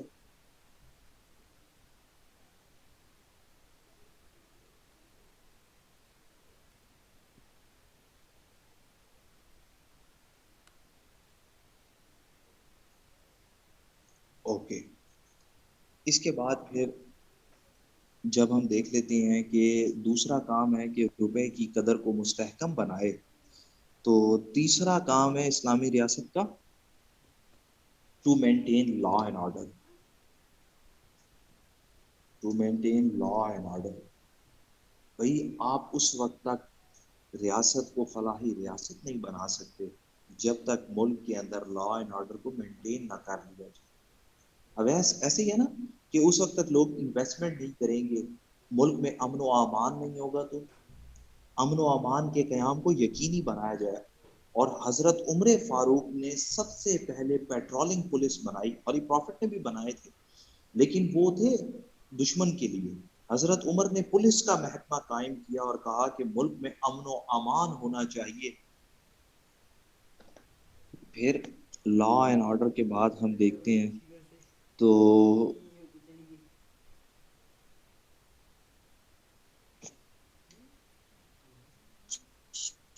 سوشل جسٹس ہونا چاہیے. سوشل جسٹس کو کہتے ہیں سماجی انصاف. کہ بیت المال کا ادارہ بنائیں اور بیت المال لوگوں کو روٹی کپڑا مکان فراہم کرے، اسے ہم کہتے ہیں سوشل جسٹس. سوشل سیکیورٹی فراہم کرنا ریاست کی ذمہ داریوں میں شامل ہے، اور اویس اس کے لیے ضروری ہے کہ ریاست جو ہے وہ تمام لوگوں کو روٹی کپڑا اور مکان فراہم کرے، غریب لوگوں کی مدد کرے وداؤٹ اینی ڈسکریمنیشن کرے.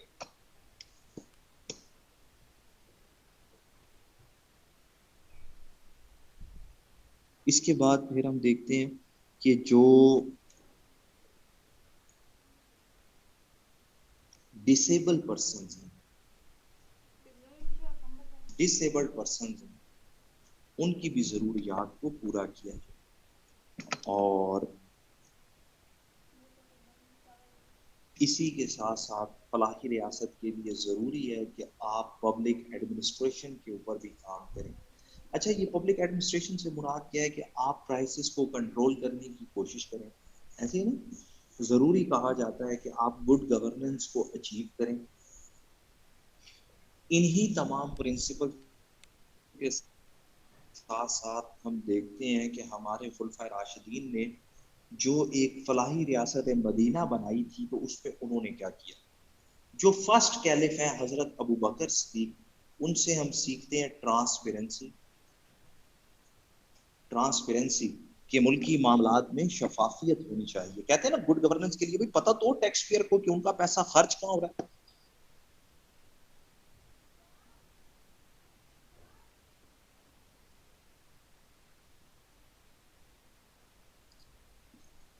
پھر سیکنڈ کیلف حضرت عمر فاروق کے دور سے ہمیں سیکھنے کو ملتا ہے کہ کس طرح سے جسٹس ہوگا اور کس طرح سے آپ نے ایڈمنسٹریشن کو لے کے چلنا ہے. Justice and administration. پھر تھرڈ کیلف حضرت عثمان غنی سے ہم سیکھتے ہیں کہ کس طرح سے ریاست کو ایک پبلک ویلفیئر کے کام کرنے، جیسے انہوں نے پانی کا بندوبست کیا، کھانے کا بندوبست کیا. اور حضرت علی سے ہم سیکھتے ہیں فورتھ کیلف سیکھتے ہیں کہ ملک میں عدل ہونا چاہیے، جسٹس ہونا چاہیے، اور جسٹس کے ساتھ ساتھ ایجوکیشن ہونی چاہیے. آپ کو پتہ ہے نا حضرت علی کو باب العلم کہا جاتا ہے، تو فلاحی ریاست کی یہ بھی تو ذمہ داری ہے کہ وہ تعلیم پہ کام کرے. آج آپ دیکھیں حسین کہ ہم سی ایس ایس میں ایسے پڑھ رہے ہوتے ہیں کہ democracy and mass illiteracy can not move together. تو حضرت علی تو پہلے ہی کہتے ہیں کہ یار آپ تعلیم پہ کام کریں تاکہ آپ ریاست کو فلاحی ریاست بنا سکیں. آپ دیکھیں نا، ایک پڑھے لکھے بندے کا ووٹ ایک ان پڑھ کا ووٹ تو برابر کر دیتے ہیں، تو ملک میں بہتری کیسے آئے گی؟ جب ہم ان تمام اصولوں پر عمل کرتے ہیں تو ہم کہتے ہیں کہ اسلامی ریاست ایک فلاحی ریاست ہے.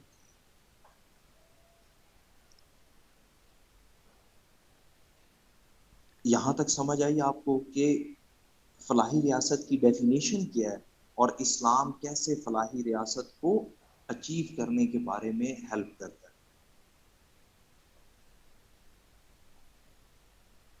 اب ہم پڑھ لیتے ہیں کہ پبلک ایڈمنسٹریشن کیا ہے، گڈ گورننس کیا ہے، اور اس کے کیا اصول ہیں، تاکہ ہمارا 7th چیپٹر بھی کور ہو جائے. شارق وہ ریلیٹ کرتا ہے اسی پولیٹیکل سسٹم کے ساتھ، ویلفیئر اسٹیٹ کے ساتھ. تو ہم ذرا ٹائم کو سیو کرتے ہیں. پھر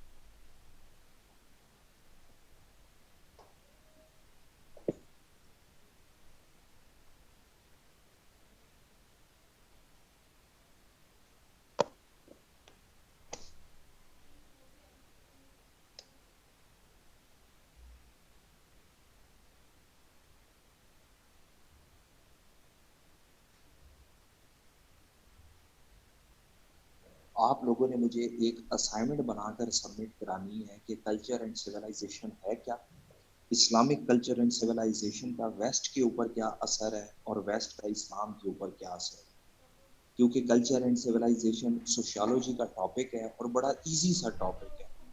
آپ نے اس کی اسائنمنٹ بنا کے چیک کرانی ہے. ٹھیک ہوگی. What is culture? What is civilization? Impacts of Islamic culture and civilization on West and vice versa. اب آپ لوگ بریک کر لیں، نماز پڑھ لیتے ہیں، اس کے بعد پھر میں آپ کو کرا دوں.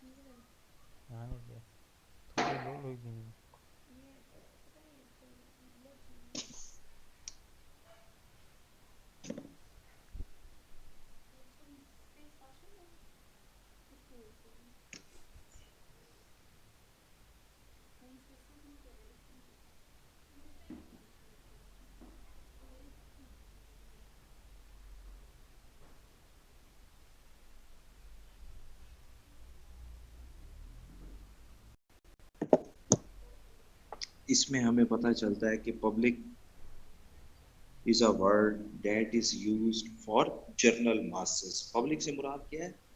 General masses. اور ایڈمنسٹریشن ایک ورڈ ہے جس کا مطلب ہے ٹو سرو. ایڈمنسٹریشن، اور اس کا لفظی مطلب کیا ہے؟ To serve. تو پبلک ایڈمنسٹریشن کا مطلب ہے to serve the masses. To serve the masses is called public administration.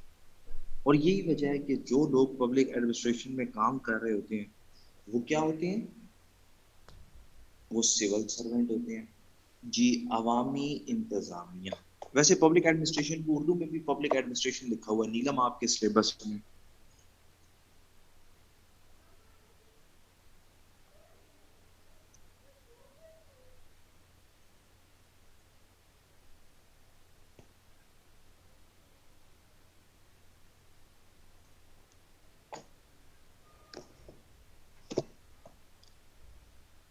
اور اس کے بعد پھر ہم دیکھتے ہیں تو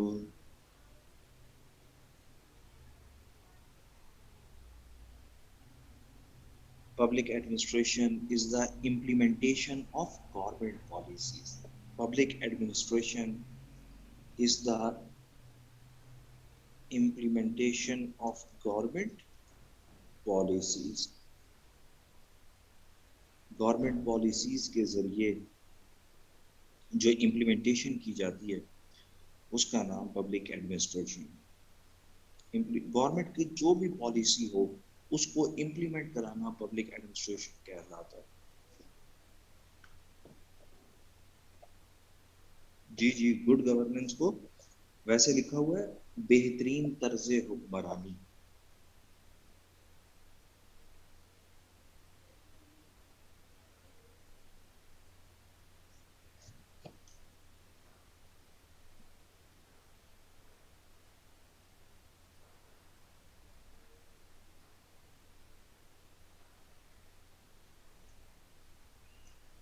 اچھا، اس کے بعد پھر اب ہم دیکھ لیتے ہیں کہ اسلامی ریاست کیسے ایک فلاحی ریاست کی بات کرتی ہے اور کس طرح سے اس کے اندر جو ہے وہ گڈ گورننس اور پبلک ایڈمنسٹریشن کے بارے میں بتایا گیا.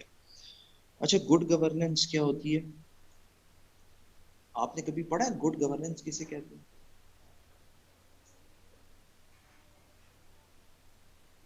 گڈ گورننس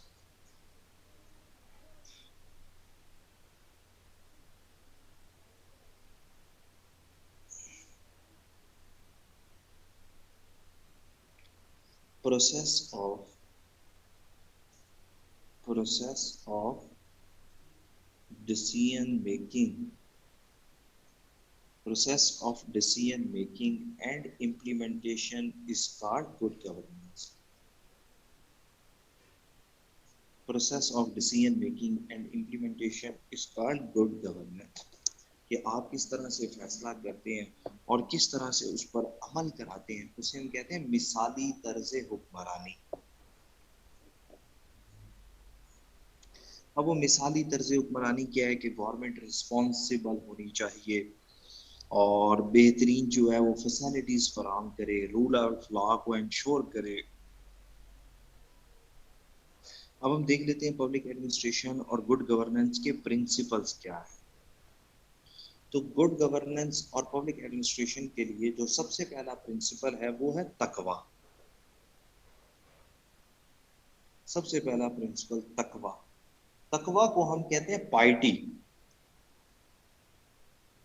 پائٹی سے مراد کیا ہے کہ فیئر آف اللہ، اللہ کا خوف دل میں ہونا چاہیے، فیئر آف اللہ، کہ جو بھی سرکاری ملازم ہے اس کے دل میں خوف خدا ہونا چاہیے، اور وہ کریکٹر فل ہونا چاہیے، اور اسی کے ساتھ ساتھ کہا جاتا ہے کہ مورل بائنڈنگ ہونا چاہیے۔ ہر معاملے میں خوف خدا کو دل میں رکھنا ضروری ہے، کیونکہ اللہ تعالیٰ کہہ رہے ہیں کہ ہم نے یہ جو ذمہ داریاں آپ کو دی ہیں یہ ایک امانت کے طور پر دی۔ Authority is the trust of Allah. Authority is the trust of Allah، کہ اللہ تعالیٰ نے یہ اتھارٹی ایک ٹرسٹ کے طور پر دی ہے، کیونکہ اللہ نے انسان کو اپنا خلیفہ بنایا، اللہ نے انسان کو اپنا نائب بنایا، تو اللہ تعالیٰ نے پھر اس نائب کے حوالے سے اس سے جواب بھی طلب کر۔ اب آپ دیکھیں کہ سرکاری ملازم چاہے چھوٹا ہے چاہے بڑا ہے، وہ جس کیپیسٹی میں بھی ہے اس نے اللہ کو بھی جواب دیں، چاہے وہ ایک پی ایم ہے چاہے وہ ایک حکمران ہے، کیونکہ وہ عوام کا خادم ہے، تو اس کا مطلب اس نے اللہ کو بھی جواب دیا۔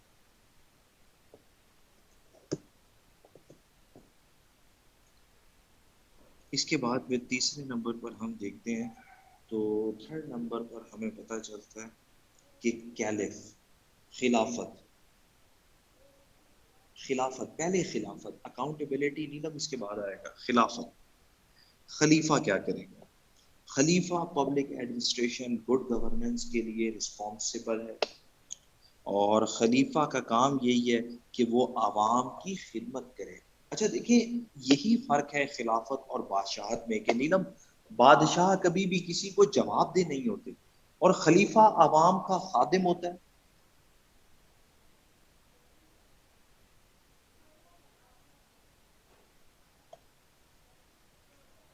اس کے بعد پھر گڈ گورننس کے لیے ضروری ہے پبلک ایڈمنسٹریشن کے لیے کہ ریاست کو شورا کے ذریعے چلایا جائے۔ آپ دیکھیں کہ جو بھی فیصلے کرنے ہیں وہ باہمی مشاورت سے ہونے چاہیے۔ آپ کو پتہ ہے سندھ کے اندر ملٹری کورٹس بنائی گئی تھی، وہ رد الفساد اور اس سے آپریشن کے نتیجے میں ملٹری کورٹس بنائی گئی تھی، سندھ میں رینجرز بھیجنی تھی۔ وہ پارلیمنٹ نے فیصلہ کیا تھا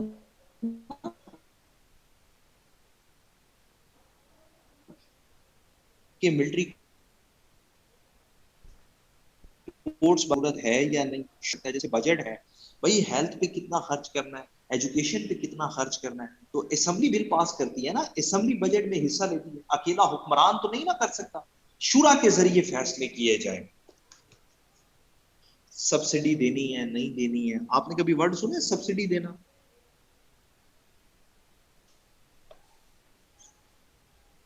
اس کے بعد پھر پانچویں نمبر پر جسٹس ہونا چاہیے۔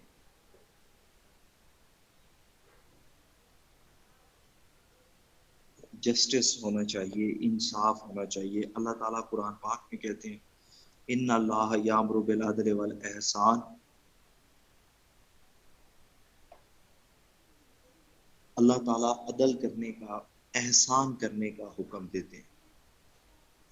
اس کے بعد ہے اکاؤنٹیبلٹی۔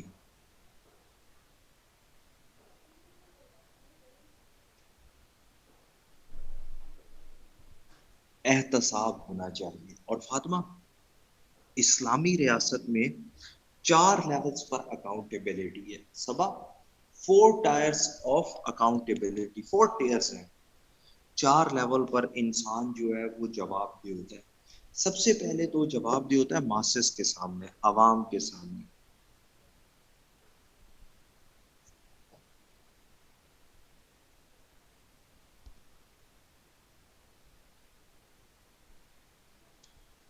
اور ماسس کے بعد پھر وہ جواب دے ہوتا ہے اپنی پارلیمنٹ کے سامنے، شورا کے سامنے، پوری حکومت شورا کے سامنے بھی جواب دے، پہلے ماسس کے سامنے، پھر اس کے بعد شورا کے سامنے۔ آپ کو پتا ہے نا حضرت عمر کا بڑا مشہور واقعہ ہے کہ جب انہوں نے 2 چادروں سے اپنا لباس بنوایا تو لوگوں نے ان سے سوال کیا تھا کہ عمر سب کے حصے میں ایک ایک چادر آئی ہے، آپ کے پاس 2 چادریں کہاں سے آئیں؟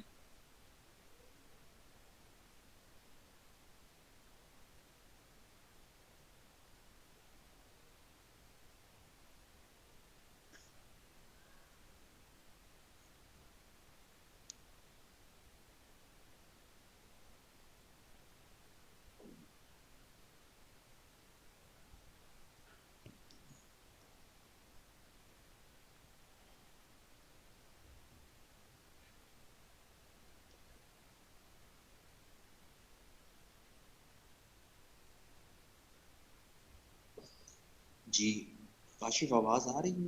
میں آپ کو بتا رہا تھا کہ فرسٹ لیول پر ماسس کے سامنے، سیکنڈ لیول پر پارلیمنٹ کے سامنے، اچھا تھرڈ لیول پر کورٹس کے سامنے، عدالتوں کے سامنے بھی۔ اور افضال آپ دیکھیں نا کہ حضرت علی اور حضرت عمر فاروق دونوں حکمران ہونے کے باوجود، امیر المومنین ہونے کے باوجود قاضی کی عدالتوں میں پیش ہوتے رہے۔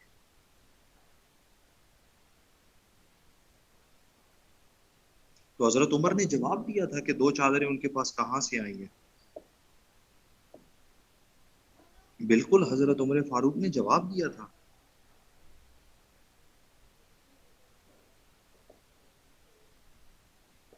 تو پھر اس کی طرح عدالت کے سامنے، اور چوتھے نمبر پر اللہ کے سامنے۔ اللہ کو بھی تو جواب دینا ہے نا، ابھی اوپر ہم نے پڑھا تھا authority is the trust of Allah, کہ اللہ کہتے ہیں ہم نے تمہیں زمین پر اقتدار دیا ہے تاکہ تمہیں دیکھیں کہ تم کرتے کیا ہو۔ تو یہ 4 لیولز پر اسلام میں اکاؤنٹیبلٹی کا تصور ہے۔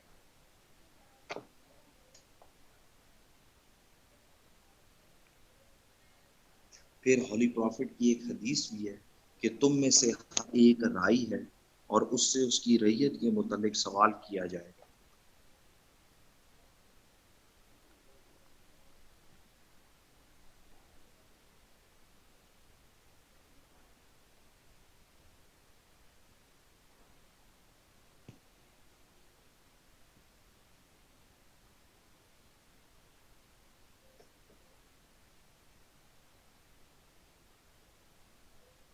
اور اکاؤنٹیبلٹی کے بعد ہم دیکھتے ہیں اویس، تو نیکسٹ ہمیں پتہ چلتا ہے کہ ٹرانسپیرنسی ہونی چاہیے حکومتی معاملات میں، بجٹ کے اندر، سرکاری، آپ دیکھیں نا جاب کوٹا ہو، کچھ بھی ہو یار، ہر جگہ پر کہا جاتا ہے نا ٹرانسپیرنسی تو ہو، شفافیت ہونی چاہیے۔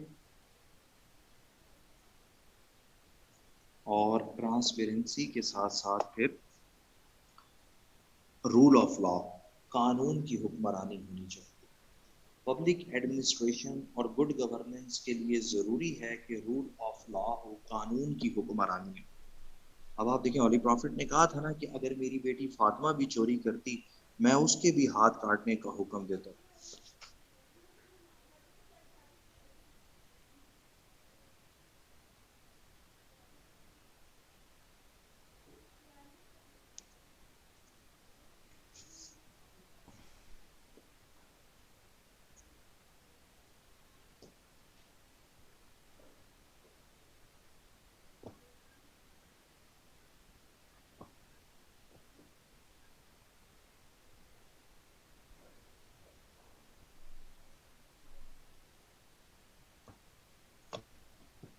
اور قانون کی حکمرانی کے بعد پھر پتہ چلتا ہے کہ امیر اور غریب دونوں کے لیے ایک جیسا قانون ہونا چاہیے۔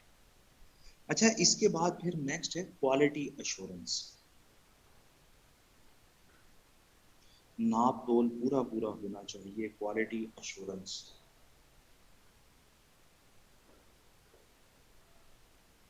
کوالٹی ایشورنس کے ناپ تول پورا پورا ہونا چاہیے۔ اللہ تعالیٰ نے ایک ایسی قوم تباہ برباد کر دی جو ناپ تول میں کمی بیشی کیا کرتے تھے۔ اب آپ دیکھیں پبلک ایڈمنسٹریشن کے لیے یہ ضروری ہے نا کہ یار یہ پرائسز کو کنٹرول کریں، جس طرح آج ہم دیکھ رہے ہیں کہ رمضان بازار وغیرہ لگے ہوئے ہیں، تو اویس پرائسز کو کنٹرول کرنا، ناپ تول پورا پورا ہونا، یہ انتظامیہ کی ذمہ داریوں میں شامل ہوتا ہے نا. جیسے اسسٹنٹ کمشنر آج کل چھاپے مارتے ہیں، یہ ان کا کام ہوتا ہے کہ وہ ان چیزوں کو چیک کریں، فروٹ اینڈ ویجیٹیبل مارکیٹ میں جا کے چیک کریں. اسی طرح آپ نے دیکھا ہوگا ایک فوڈ ڈپارٹمنٹ ہوتا ہے جو چیک کرتا ہے کہ کھانا وغیرہ صحیح ہے یا نہیں، فوڈ کی کوالٹی کو بھی چیک کیا جاتا ہے. فوڈ ڈپارٹمنٹ ہوتا ہے نا.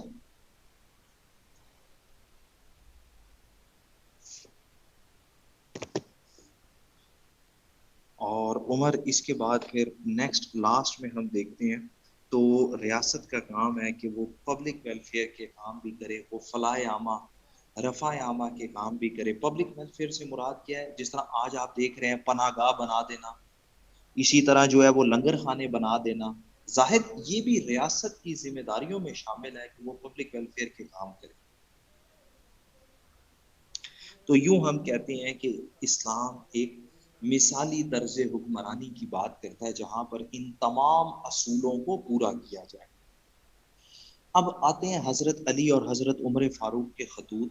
زاہد، حضرت علی اور حضرت عمر فاروق کے پورے پورے لیٹرز کو آپ نے رٹا نہیں لگانا ہے، آپ نے دیکھنا ہے کہ خط لکھا کس نے ہے، ایڈریس کس کو کیا ہے، اور اس کا مین تھیم کیا تھا. ہم نے صرف یہی دیکھنا ہے کہ اس خط میں پیغام کیا دیا گیا، نہ کہ ہم پورے کے پورے لیٹرز کو رٹے لگانا شروع کریں.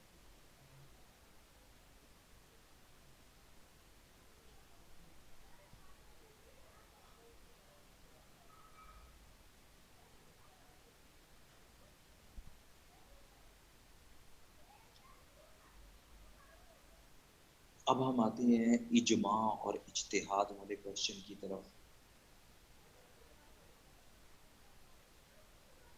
جب ہم بات کرتے ہیں اجماع کی، اجماع کو کہا جاتا ہے کنسنسس. کنسنسس یا اجماع، عربی زبان میں اجماع ورڈ بنایا گیا جمع ہو جانے سے. کسی ایک بات پر متفق ہو جانا اجماع کہلاتا ہے. کسی ایک بات پر متفق ہو جانا اجماع کہلاتا ہے. Agreed upon a matter is called ijma. Agreed upon a matter is called ijma. جی مقصود، کسی ایک بات پر متفق ہو جانا. اس کی سب سے اچھی ڈیفینیشن ہمیں دی ہے امام غزالی. امام غزالی بڑے فقہ کے ایکسپرٹ گزرے ہیں. امام غزالی کہتے ہیں کہ اجماع سے مراد ہے کسی ایک بات پر متفق ہو جانا، لیکن اس کے لیے ضروری ہے کہ وہ agreement who, agreement of the community of Prophet Muhammad peace be upon him on a religious issue is called اجماع. امت محمدیہ کا کسی بھی مذہبی مسئلے پر متفق ہو جانا اجماع کہلاتا ہے. اب آپ دیکھیں مقصود کہ اجماع کے لیے ایسا نہیں ہو سکتا کہ آپ نان مسلمس کو بھی ساتھ ملائیں اور کہیں کہ ہم جو ہے وہ اجماع کا ہے. اجماع کے لیے ضروری ہے کہ مسلمان ہی ہوں اور کسی مذہبی مسئلے پر بات کریں. اب آپ دیکھیں اسلام ایک دین ہے تو دین تقریباً تمام چیزیں ہی کور کرتا ہے. اچھا، اس کے بعد پھر نیلم ہم مزید دیکھتے ہیں تو پتہ چلتا ہے کہ اجماع is the third most important source of sharia. Third most important source of شریعہ.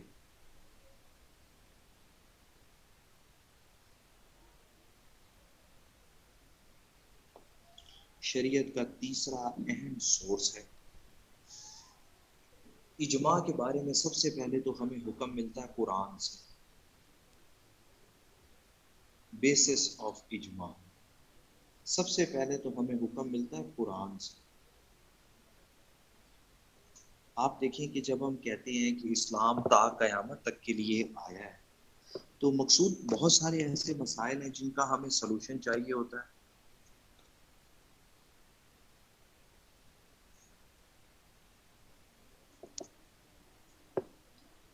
اور جس طرح آج ہم کہہ سکتے ہیں پہلے زمانے میں لوگ اونٹوں پہ سفر کیا کرتے تھے، اب ہم دیکھتے ہیں کہ ٹریولنگ آسان ہے. پھر اب 24 گھنٹے کی کمرشل فلائٹس ہوتی ہیں، تو بھئی کیا افطار کس ٹائم کیا جا سکتا ہے. اسی طرح پہلے ریپ کیس کے لیے 4 گواہوں کی ضرورت ہوتی تھی، اب جو ہے وہ DNA کے ذریعے ریزلٹ آ جاتا ہے. تو ماڈرن جو پرابلمز ہیں اس کے لیے ماڈرن سولوشنز کو دیکھنے کی ضرورت ہے. اسی لیے اسلام نے پھر اجماع کا حکم دیا.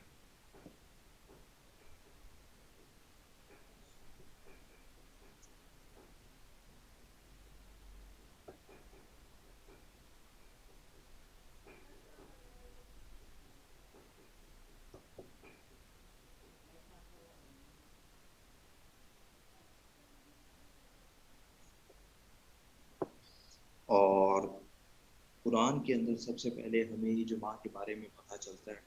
اللہ تعالیٰ قرآن پاک میں بتاتے ہیں، جس طرح ابھی ہم پڑھ رہے تھے. دیکھیں اس میں کوئی اجماع نہیں ہے. آپ کے پاس ٹائم ہوتا ہے، 10 منٹ کا لحاظ رکھ لیتے ہیں کہ یار اچھی طرح سے تسلی ہو جائے، اس کے بعد روزہ افطار کر لیں. اس پر تو کوئی وہ نہیں ہے. اجماع اگر اس وقت ہوگا جب 100% لوگ متفق ہو جائیں. جس پر 100% متفق نہ ہو وہ اجماع نہیں ہوتا ہے، بس یہ ذہن میں رکھیے گا.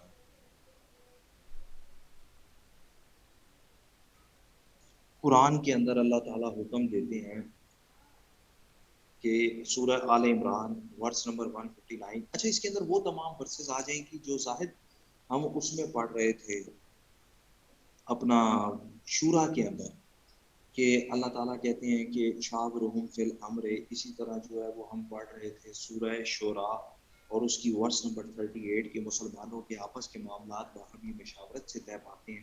یا اسی طرح سورہ نساء اور اس کی ورس نمبر ہے 59، جس کے اندر اللہ تعالیٰ کہتے ہیں کہ اپنے حکمران اولو الامر کی بھی اطاعت کرو، ان کا یہ کام ہے کہ وہ. ویسے ایک بات بتاؤں، تم لوگ ہنس رہے ہو زاہد علی اور قائم.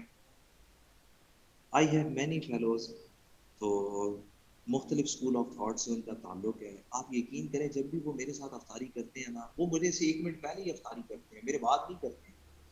10 منٹ دیا کہانیاں صرف مسجد اور فرقہ واریت کی بنیاد پر ہی ہیں، باقی کوئی کسی کا آسرا نہیں کرتا. ہاں جی، میں نے بہت سارے لوگوں کے ساتھ افطاری کی ہے، ایون کہ میں نے امام بارگاہ میں بھی بیٹھ کر افطاری کی ہے. میں نے وہاں پر بھی دیکھا او بھائی کوئی کسی کا آسرا نہیں کرتا. وہاں پر جہاں پر جس طرف عوام کا رخ ہوتا ہے نا، الحمدللہ. وہ بلکہ ابھی 2 دن پہلے میرے ایک دوست نے دعوت دی، ابھی اذان نہیں ہوئی تھی، اس نے پہلے کھجور منہ میں رکھ لی. میں نے کہا بھائی ابھی تو اذان بھی نہیں آئی. اس نے کہا پاکستان میں رہ رہے ہو، کہیں نہ کہیں تو اذان ہوئی ہے، چلو بس روزہ افطار کرو. تو الحمدللہ آپ پاکستانی قوم کا مزاج سمجھتے نہیں ہیں. کہیں نہ کہیں تو وہ کہتا ہے اذان ہوئی ہے نا بس تم افطار کرو. میں نے کہا کیا ہائی لیول ہے. اور میں کیا مولوی نو تے اذان دے لین دے، کہندا نہیں بھائی بس پاکستان کتنی تا ہو گئی ہے نا، چلو.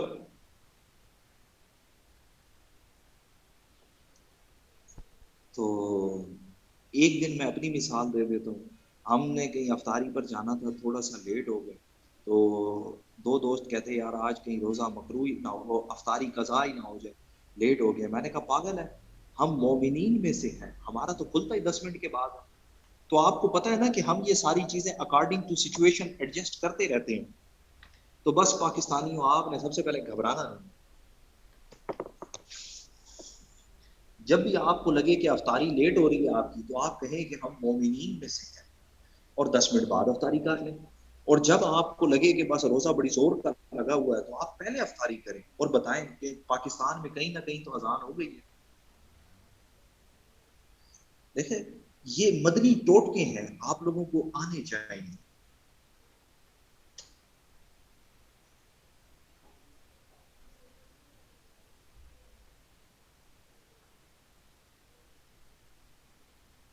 تو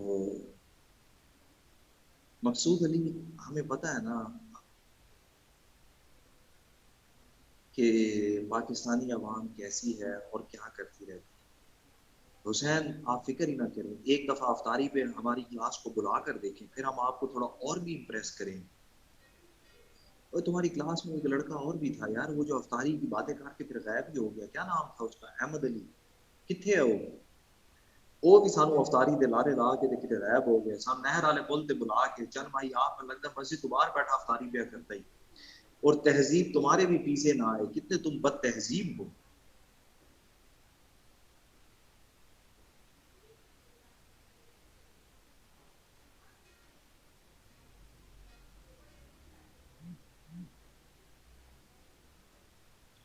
امیر حمزہ پورے پاکستان میں اس وقت کہیں پر بھی اذان نہیں ہوئی, انہیں اتنا بھی فری نہیں ہونا. اور ویسے بھی آپ کو پتا ہے کہ حمزہ نام آتے ہی قاری کی تو آنکھیں باہر آ جاتی ہیں. پتر تو اذان کی بات نہ کیا کر, نہیں تو یقین مان معاملات ویسے ہی خراب ہو سکتے ہیں. تمہارے لیے تو انہوں نے اسپیشل مغرب کی اذان بھی سنا دی. آپ کو پتا ہے نا کہ حمزہ اور قاری کا رشتہ بڑا پرانا ہے. انہوں نے فوراً سے پہلے کہنا ہے کہ حمزہ تمہارے لیے اسپیشل مغرب کی اذان ہے, آؤ نظر. تو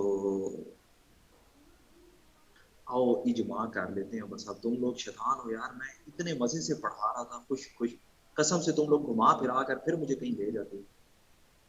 اتنے مزے سے میں پڑھا رہا تھا, ٹاپک بھی میرا کمپلیٹ ہو رہا تھا, صحیح سپیڈ سے جا رہے تھے.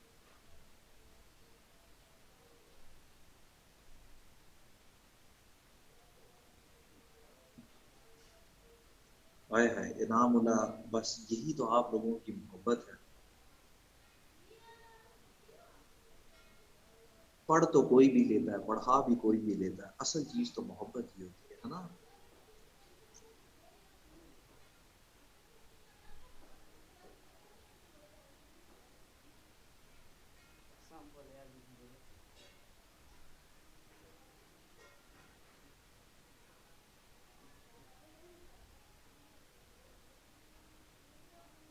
تو مقصود اب ہم دیکھ لیتے ہیں کہ قرآن میں اللہ تعالیٰ نے اجماع کرنے کا حکم دیا ہے. اسی طرح نبی کریم نے بھی جو ہے وہ ہمیں اجماع کرنے کا حکم دیا ہے. اب ایس مکتی گل یہ ہے کہ بھائی اپنے اپنے گھر بہو تے اپنی اپنی افطاریاں. مکتی گل بس مینوں تیری کلاس دی یہی نظر آ رہی. وہ کہندے نے مختاریا گل ود گئی ہے, سکون نال گھر بہو تے اپنی اپنی افطاریاں.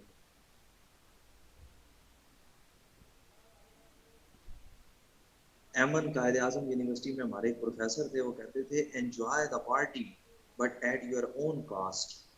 مجھے آج وہی یاد آ رہے ہیں.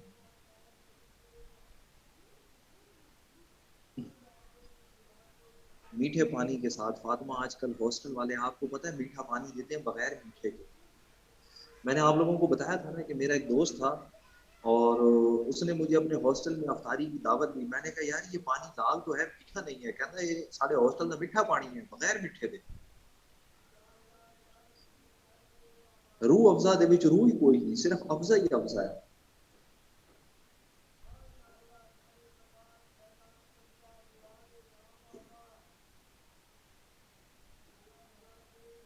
لو یہاں پر باتیں افطاریوں کی چل رہی ہیں, یہاں پر باتیں مزے کے پانی کی چل رہی ہیں, اور یہ ابھی تک انسان نہیں بن پا رہا ہے. نعمان واٹ از دس؟ تمہارا مسئلہ ابھی تک آدمی نہ بننے کا ہے یا انسان نہ بننے کا ہے؟ تم پہلے مجھے یہ بتاؤ.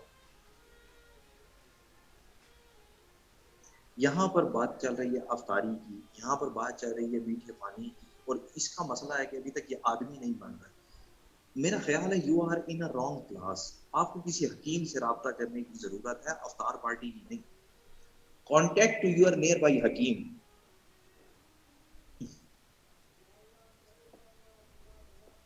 تو اس کے بعد پھر ہم دیکھتے ہیں کہ نبی کریم نے بھی ہمیں اجماع کرنے کا حکم دیا ہے. اللہ تعالیٰ آپ کو صحت دے. اور اب تمہارا ایکسیڈنٹ ہو گیا ہے تو تم سکون سے بیٹھو اور چل کرو.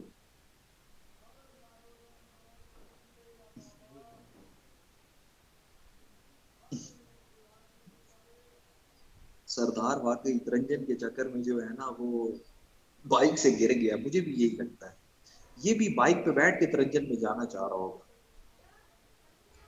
قسم سے یار گلگت جانا ہے یار, عید کے بعد چلتے ہیں. چلیں عید کے بعد. آپ کو پتا ہے کہ گلگت از مائی فرسٹ لو.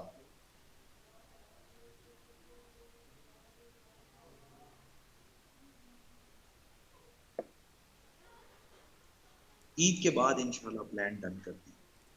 آپ لوگ مجھے واٹس ایپ پہ میسج کرنا نا, ہم پلان کر لیں گے.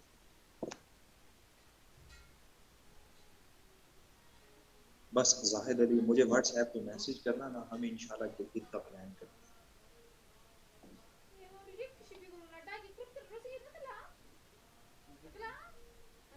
جی تہذیب تم بھی.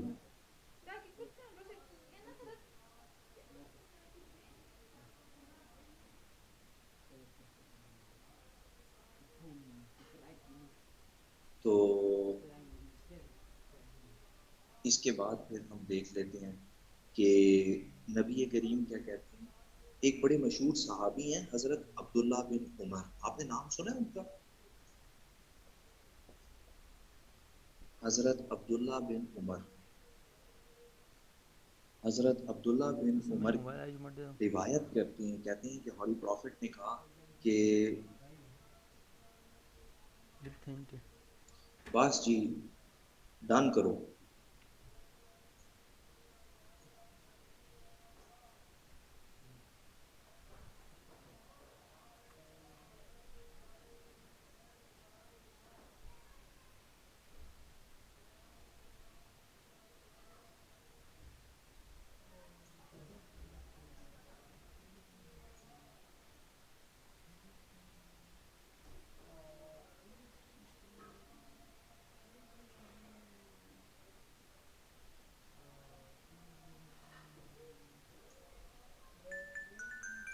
تو حضرت عبداللہ بن عمر کہتے ہیں کہ ہولی پروفٹ نے کہا کہ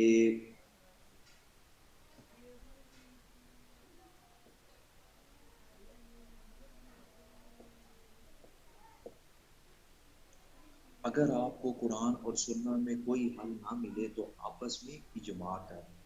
آواز نہیں آ رہی؟ ابھی دیکھیں آ رہی ہے آواز.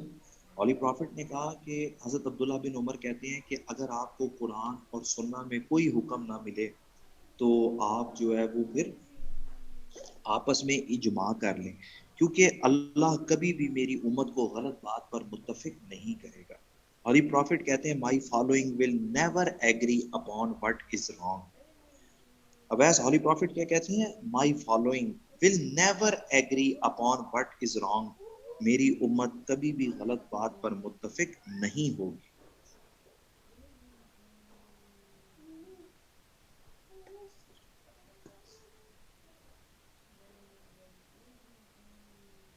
اس کے بعد پھر اب ہم دیکھ لیتے ہیں کہ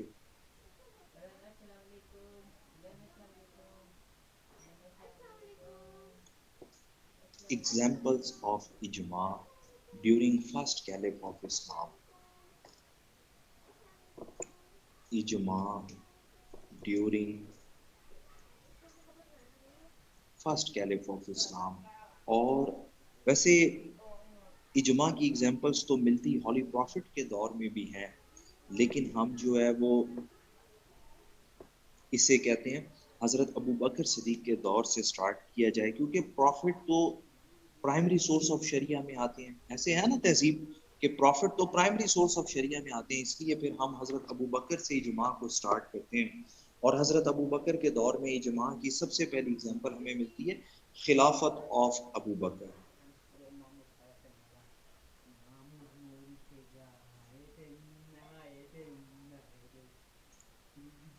خلافت آف حضرت ابو بکر.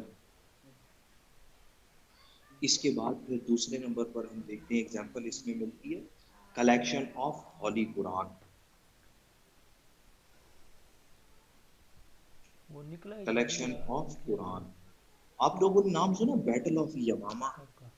جھوٹی نبوت کے دعوے دار کے خلاف ایک بڑی مشہور جو ہے وہ لڑائی کی گئی تھی.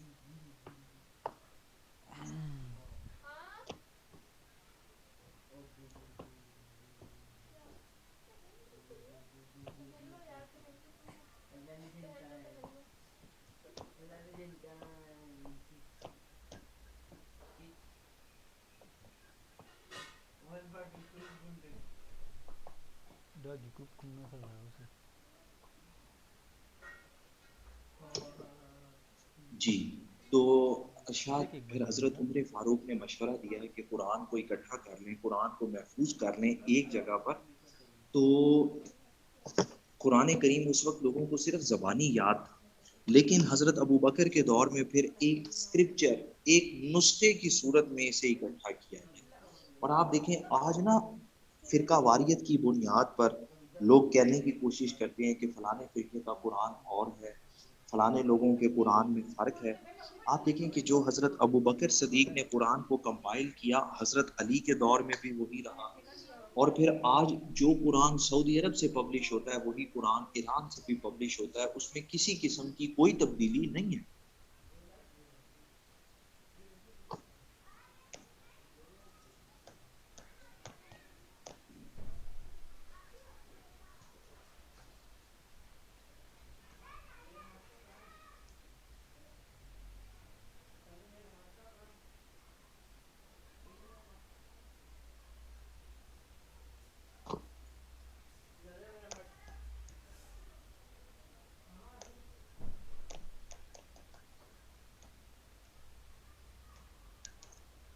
اور دیکھیں نیلم، قرآن نازل ہوا تھا نا، لیکن ایک نسخے کی صورت میں، اسکرپچر کی صورت میں اکٹھا نہیں تھا. حضرت ابو بکر صدیق نے اس کو اکٹھا کروایا، اور پھر اسی قرآن کو آگے لے کر حضرت عثمان غنی کے دور میں اتھینٹک کاپیز بنائی گئی.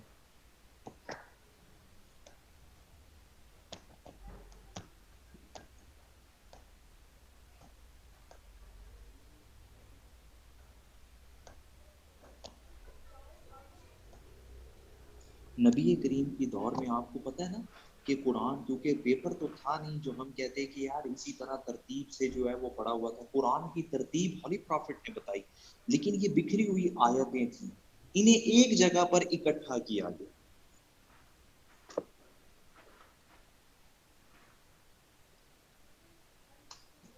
اور اس کے بعد پھر ہم دیکھتے ہیں، جیسے میں آپ کو مزید مثال دیتا ہوں کہ قرآن تو پہلے کا نازل ہوا ہے، لیکن اس پر زیر زبر پیش اور ڈاٹس بعد میں لگائے گئے ہیں نا.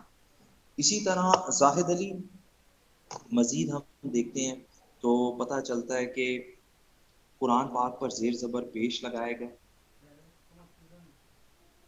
اور قرآن پاک پر جو زیر زبر پیش لگائے گئے اس پر اجماع ہو گیا. اچھا پھر آپ دیکھیں کہ کاغذ جب مسلمانوں نے چینیوں سے بنانا سیکھا تو اس پر بھی اجماع کیا گیا نا کہ ہولی پروفٹ نے تو قرآن لکھوایا تھا بونز پر، ڈرائی لیوز پر، مسلمانوں نے قرآن لکھنا شروع کر دیا کاغذ کے اوپر. اچھا پھر فاطمہ سیلف اپنا انٹرنیٹ آیا، پھر اجماع کیا گیا کہ قرآن پاک کو نیٹ کے اوپر بھی پڑھ لیا جائے. اسی طرح جو ہے وہ اجماع کیا گیا کہ قرآن کا مختلف زبانوں میں ترجمہ بھی کر لیا جائے. اب پروفٹ کے دور میں تو ترجمہ نہیں ہوا تھا نا قرآن، سب لوگ عربی میں ہی پڑھتے تھے.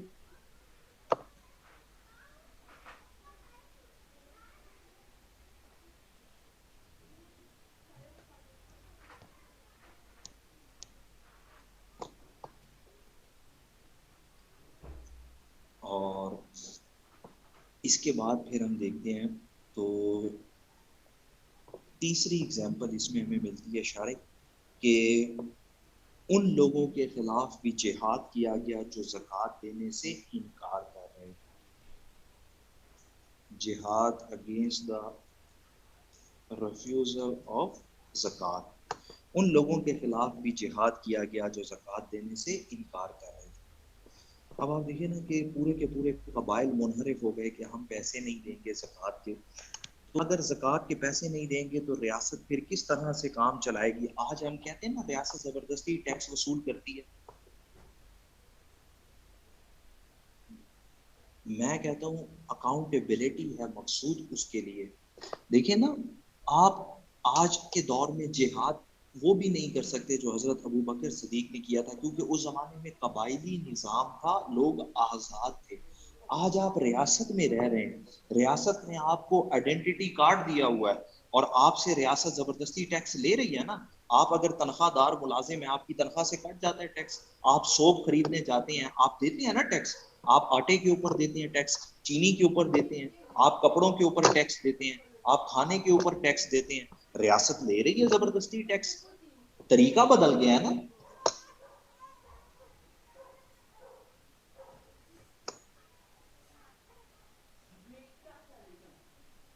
اسی طرح حضرت عمر فاروق کے دور میں بھی اجماع ہوا ڈیورنگ سیکنڈ کیلف، اور حضرت عمر فاروق کے دور میں ہمیں اجماع کی مثال ملتی ہے نماز تراویح۔ اب آپ دیکھیں کہ تراویح کوئی پراپر فرض نماز تو نہیں ہے، لیکن حضرت عمر فاروق نے نماز تراویح کا اہتمام کیا اور اجماع ہو گیا۔ آج آل اوور دا ورلڈ مسلمان رمضان کے اندر تراویح کا اہتمام کرتے ہیں، ایون کہ تمام سکول آف تھاٹ کرتے ہیں، ریگولر نہیں پڑھتے ہیں لیکن ہر سکول آف تھاٹ میں نماز تراویح ضرور ہے کہ قرآن یاد رہے۔ بھائی اس زمانے میں تو ریٹن فارم میں نہیں تھا نا، یہی بیسٹ طریقہ تھا کہ قرآن کو یاد رکھا جائے، سنا جائے، سنایا جائے۔ اور نماز تراویح دوسرا اس کے اندر ایگزامپل ہمیں ملتی ہے سپوائلز آف وار۔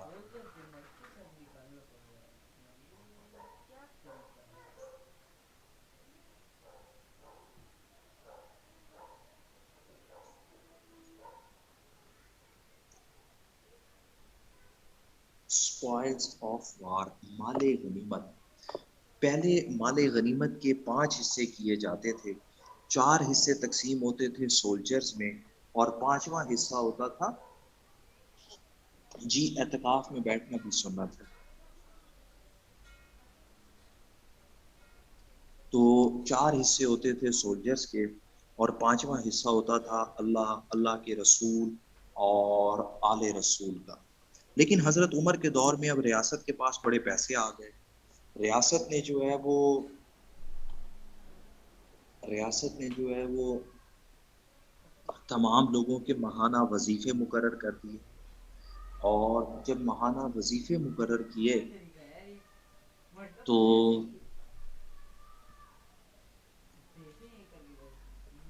امہات المومنین صحابہ کو بھی ملتے تھے۔ تو حضرت عمر فاروق نے پھر اجماع کیا کہ اب مال غنیمت کے جتنے بھی پیسے ہوں گے نا، جو بھی دولت ہوگی، وہ بیت المال میں جمع کروانی ہے، لوگوں میں تقسیم نہیں کرنی۔ سیکنڈ آذان پر اجماع ہوا تھا حضرت عثمان غنی کے دور میں، اور اسی طرح امیر حمزہ حضرت عثمان غنی کے دور میں اجماع کی ایک اور بھی ایگزامپل ملتی ہے، اور وہ ہے کہ قرآن پاک کو ہاشمی لب و لہجے پر پڑھا جانا، قرآن پاک کو ہاشمی لب و لہجے پر پڑھا جانا۔ عربی زبان کے بہت سارے لب و لہجے ہیں، تو حضرت عثمان غنی کے دور میں اجماع ہوا کہ دیکھیں قرآن نازل ہوا ہے ہولی پروفٹ پر، اور ہولی پروفٹ جو ہے وہ قبیلہ بنو ہاشم سے تعلق رکھتے ہیں، تو کہا گیا کہ قبیلہ بنو ہاشم کی جو زبان ہے، عربی ڈائلیکٹ ہے، اسی میں قرآن کو پڑھا جائے۔ آج ہمارے زیر زبر پیش بھی اسی ڈائلیکٹ میں ہے۔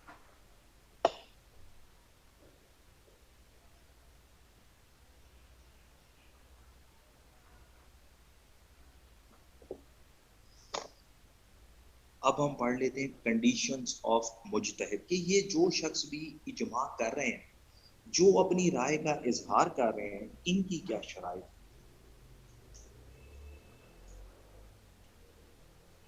Conditions of مجتہد،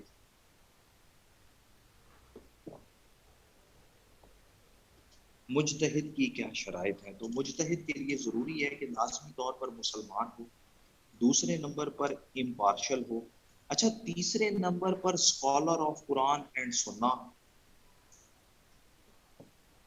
scholar of Quran and سنہ، چوتھے نمبر پر اجتہاد کرنے کی صلاحیت رکھتا ہو، اجتہاد کہتے ہیں انڈیپینڈنٹ ریزننگ کو، اور پھر اس کے بعد اس کے پاس ماڈرن نالج بھی ہونا چاہیے۔ ٹھیک ہو گیا۔ جب ہم بات کرتے ہیں نیلم کے بیت المال والا حضرت عمر فاروق کا، حضرت عمر فاروق نے مال غنیمت پورا کا پورا بیت المال میں جمع کروا دیا کہ جی اب یہ سولجرز میں تقسیم نہیں کرنا۔ ہوتا ہے نا زاہد علی کہ پہلے زمانے میں تو تھوڑا مال غنیمت آتا تھا، سولجرز کو تنخواہ نہیں دیتے تھے، اسی میں سے جو ہے وہ حصہ دے دیتے۔ حضرت عمر نے تو پراپر سیلریز دی، کینٹونمنٹس بنوائے، اور پھر آپ کو پتا دولت بڑی آئی تھی پرشین امپائر اور رومن امپائر سے، تو کہا یہ سولجرز میں تقسیم نہیں کرنی، یہ بیت المال میں جمع کرانی ہے تاکہ تمام لوگوں کی کفالت ہو۔ اب سمجھ آئیے آپ کو بات؟